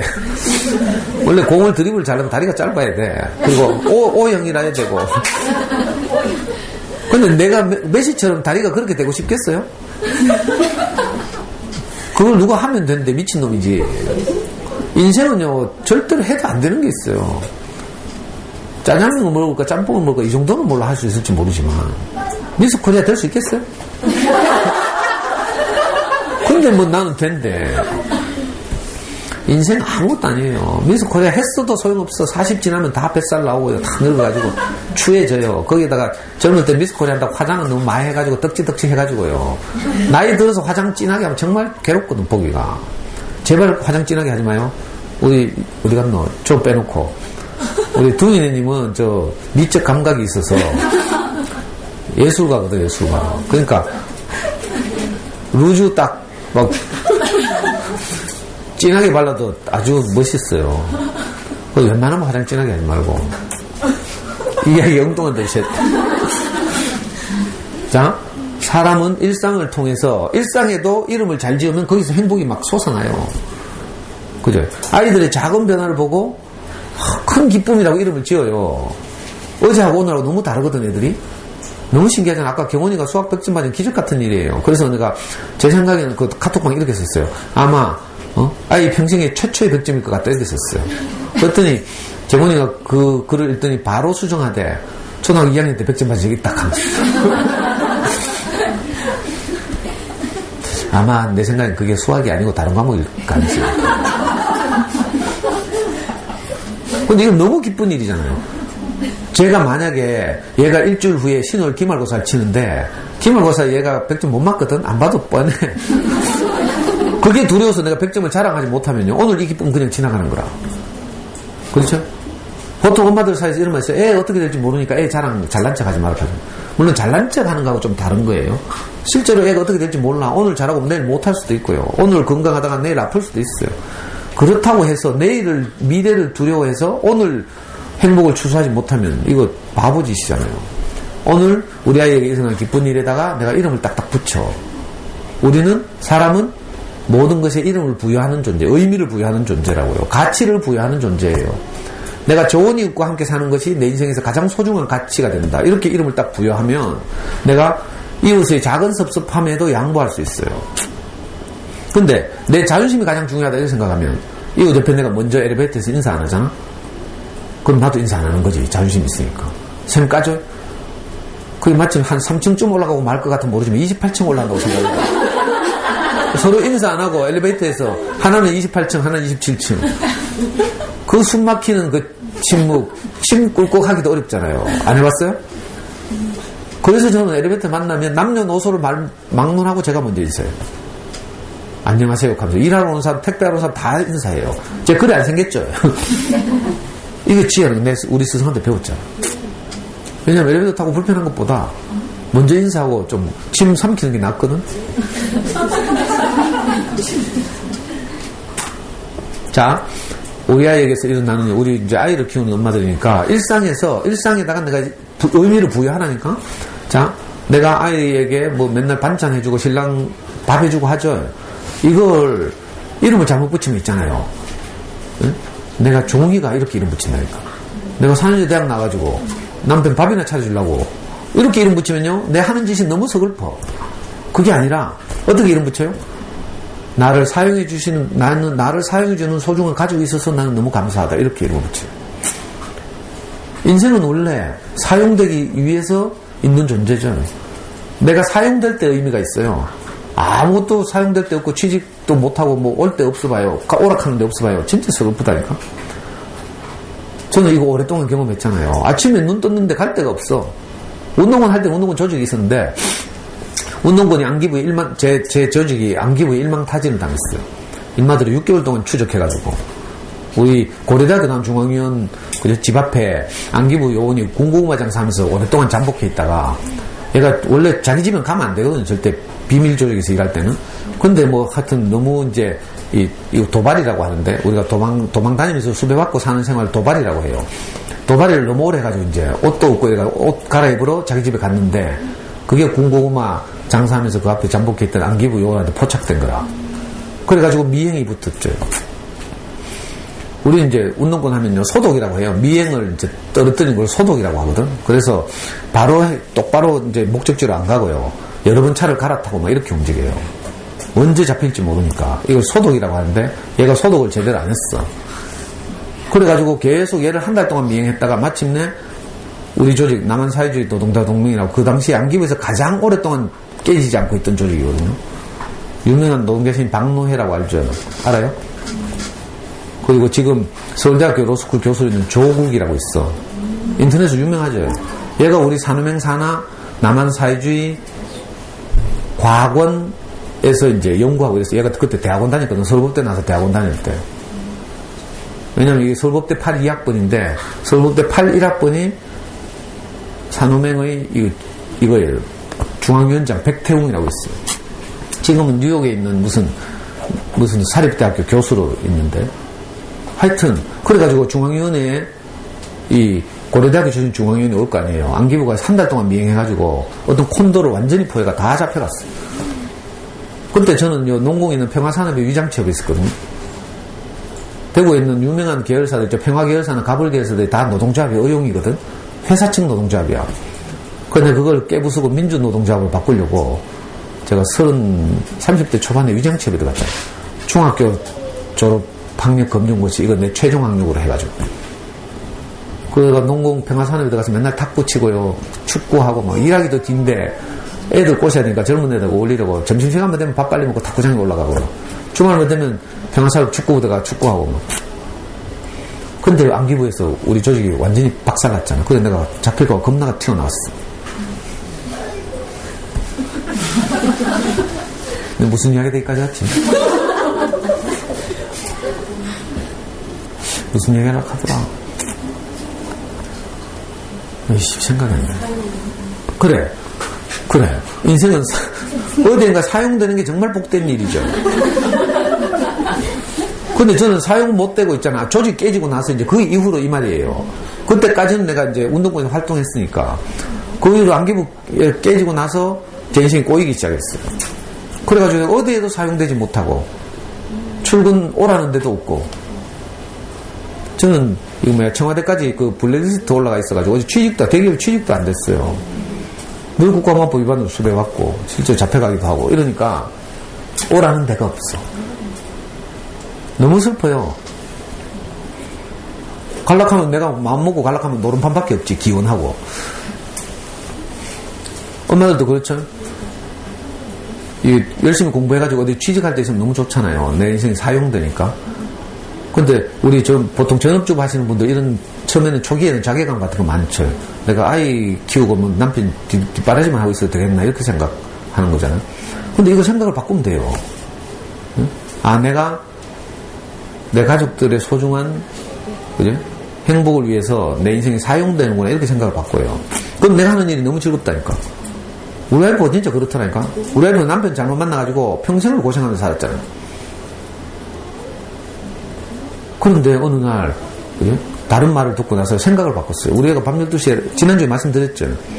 라면 끓여달라 하는데 막 짜증을 내더라고. 그래서 제가 스승한테 들은 말을 딱 했더니 여보 우리 아이가 우리 옆에서 엄마를 필요로 하는 게 얼마나 복되노. 내가 이렇게 딱 말했더니 우리 아이가 그 말 딱 동의하대. 금방 알아들어. 그 후로 태도가 바뀌었어. 너무 신기한 일이죠. 그러니까 자 우리가 아이들하고 하루를 사는 동안 일어나는 많은 일들에 대해서 우리가 이름을 잘 붙여야 돼요. 이건 행복 이렇게 이름 붙여야죠.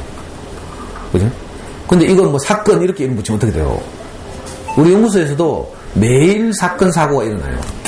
초등 1년생들 개념이 없어가지고 있잖아요. 어디 가면 이거 레이저 있죠? 초등학교 2학년자 둘이 앉아가 요 마주보고 앉아가 마주보고 요 앞에 발 앉혀놓고 이걸 레이저로 쏘고 있다. 이렇게 눈동자에 이렇게 계속 와 내가 참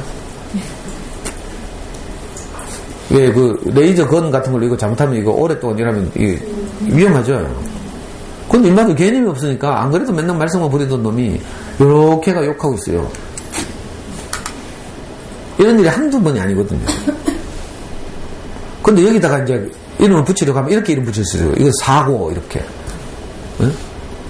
애들끼리 좀 이렇게 티격태격되잖아요. 여기다가 어떻게 이름 붙여? 폭력 사건 이렇게 이름 붙일 수 있어요. 그럼 얘들 다 잘라야 되지. 엄마 불러가지고.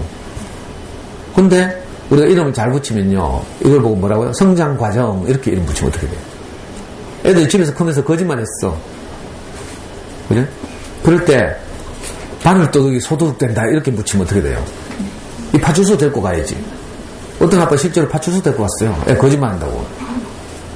이게 충격이 돼서 나중에 애가 정신병 걸렸잖아. 건강한 애들은 그래도 뭐 지나가지만 어떤 애들은요, 약한 애들은 아빠가 자기를 버렸다 이렇게 생각하면 경찰서 데리고 가니까. 실제로 그런 아빠 있어요. 중학교 2학년 때 애 담배 피웠다고, 친구들하고 담배 피웠다고. 그 친구들 일당들 다 우리 아파트 앞에 모이게 해가지고, 화성파크 등 앞에 모이게 해가지고, 파출소로 인수를 아빠, 자기 애를 포함해서. 그 아빠 달성군청 공무원이에요. 야 대단하대. 어릴 때 그렇게 하면 굉장히 위험하거든. 그러니까 우리는 만유의 모든 것에게 상황도 그렇고 사건도 그렇고 일상에도 그렇고요. 또 뭐 물건들에도 그렇고 의미를 부여할 존재다. 이걸 꼭 알 필요가 있어요. 내가 이름을 잘못 붙이면 사건이 터져요. 아이가 엄마하고 살다가 예를 들어서 말을 안 들어서 엄마들이 너무 속상했어요. 그죠? 근데 이건 이제 자라는 과정이다. 이렇게 이름을 붙이면 그냥 지나갈 수 있지만 이건 큰일이다. 이렇게 이름 붙이면 퇴근한 아빠에게 고자질 해야 되죠. 퇴근한 아빠에게 고자질 했는데 퇴근한 아빠 성질이 급한 사람이다. 이러면 어떻게 돼요? 바로 애 불러가 때린다니까? 이런 아빠가 많거든요. 왜 열심히 고생하고 와서 집에서 자녀와 아내가 행복했으면 좋겠는데 기껏 고생하고 왔는데 집에 들어오자마자 막 애에 대해서 부정적으로 옆에 내가 막 익하고 있어요. 그럼 속상하잖아요. 그럼 확 뚜껑 날아가면 있잖아요. 애 때리고 막 이런다니까. 그럼 더 어려워지죠. 그래서 우리가 항상 아이들과 함께 살면서 일어나는 일에 대해서 우리가 의미를 부여할 존재다. 이걸 꼭 기억했으면 좋겠고요. 이 할머니처럼 알고 보니까 늘 놀러 오던 그 강아지 살아있는 것에 대해서 너무 소중하다는 걸 느낀 거지. 나머지는 다 죽어 있잖아요. 우리가 죽어 있는 것에 살아있는 것처럼 가치를 붙이면 안 돼요. 대표적인 게 성적. 이제 기말고사 치죠? 오늘 한샘 기말고사 치잖아? 한샘 엄마도 조심해야 되겠다. 기말고사 치는 날은 꼭 와서 강의를 들어야 돼요. 대비를 하고 가야지. 자, 돌아가는 길에 이렇게 기도해요. 우리 아이가 어떤 성적을 받았더라도 참 장하다 이렇게 말할 수 있는 엄마가 되기를. 이 전쟁이라니까요. 저는 진짜 그랬어요. 우리 아이 중학교 고등학교 때는 내가 밖에 나갔다 집에 들어갈 때마다 항상 내가 기도했어요. 우리 집에 컴퓨터 온도가 몇 도더라도 내가 흥분하지 않게 해주십시오. 이렇게 마음으로 이렇게 각오하고 갔다니까. 왜? 아빠 없는 집에, 엄마 없는 집에 애들이 당연히 하는 거지. 근데 그걸 큰 문제 삼고 있잖아요. 들어가자마자 컴퓨터 온도 측정하고 무슨 CSI 과학수다처럼 막. 그죠? 그러니까, 자, 성적 이런 거 살아있는 게 아니에요.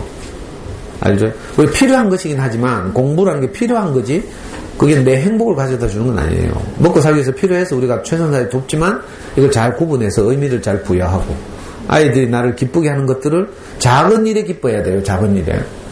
아무것도 아닌 일에 기뻐해야 돼요. 그죠? 내일 걱정하지 말고 오늘만 우리가 추수하면 되죠. 그래서 아이들에게 좋은 일이 일어나거든 아낌없이 디카 찍어서 올리고 치킨 쏘고 이게 습관이 돼야 돼요. 그래서 우리가 그런 문화를 만들어요. 문화를. 아니 원래 저 노벨 평화상을 받은 마더 데레사 있죠. 인도 유명사 마더 데레사 그렇게 말했어요. 기쁜 일은요 이웃과 함께 나누면 이 꼽셈이 된대. 알아요? 그러니까 기쁜 일을 함께 기뻐하고 그냥 좀 쏘면 되잖아. 그러면 자 이런 게 이제 우리의 문화가 되면요 우리가 작은 일에 기뻐하는 게 쑥스럽지 않다니까. 처음에는 상장 찍어 올리는 게 쉬운 일인 줄 알아요? 쑥스럽다니까. 부끄럽고. 그런데 이걸 우리가 함께 하다 보면 이게 일상이 되고요. 아이를 격려하고 칭찬하는 것이 아주 쉬운 일이 돼요. 실제로 아이들은 매일 이렇게 변화하고 있고 이래가지고 우리를 기쁘게 하는 일이 너무 많죠. 저는 어지럽게 지금 26대는 우리 아들 맨날 자랑하잖아요. 안 그래요? 아니 면접 합격한 거야. 근데 내가 지금 어제 어느 학교 갔더라? 어제 신서초등학교 가가지고 처음 보는 아줌마들한테 내가 우리 애 지금 전일본 공수 면접 합격했다고 내가 막 자랑했잖아.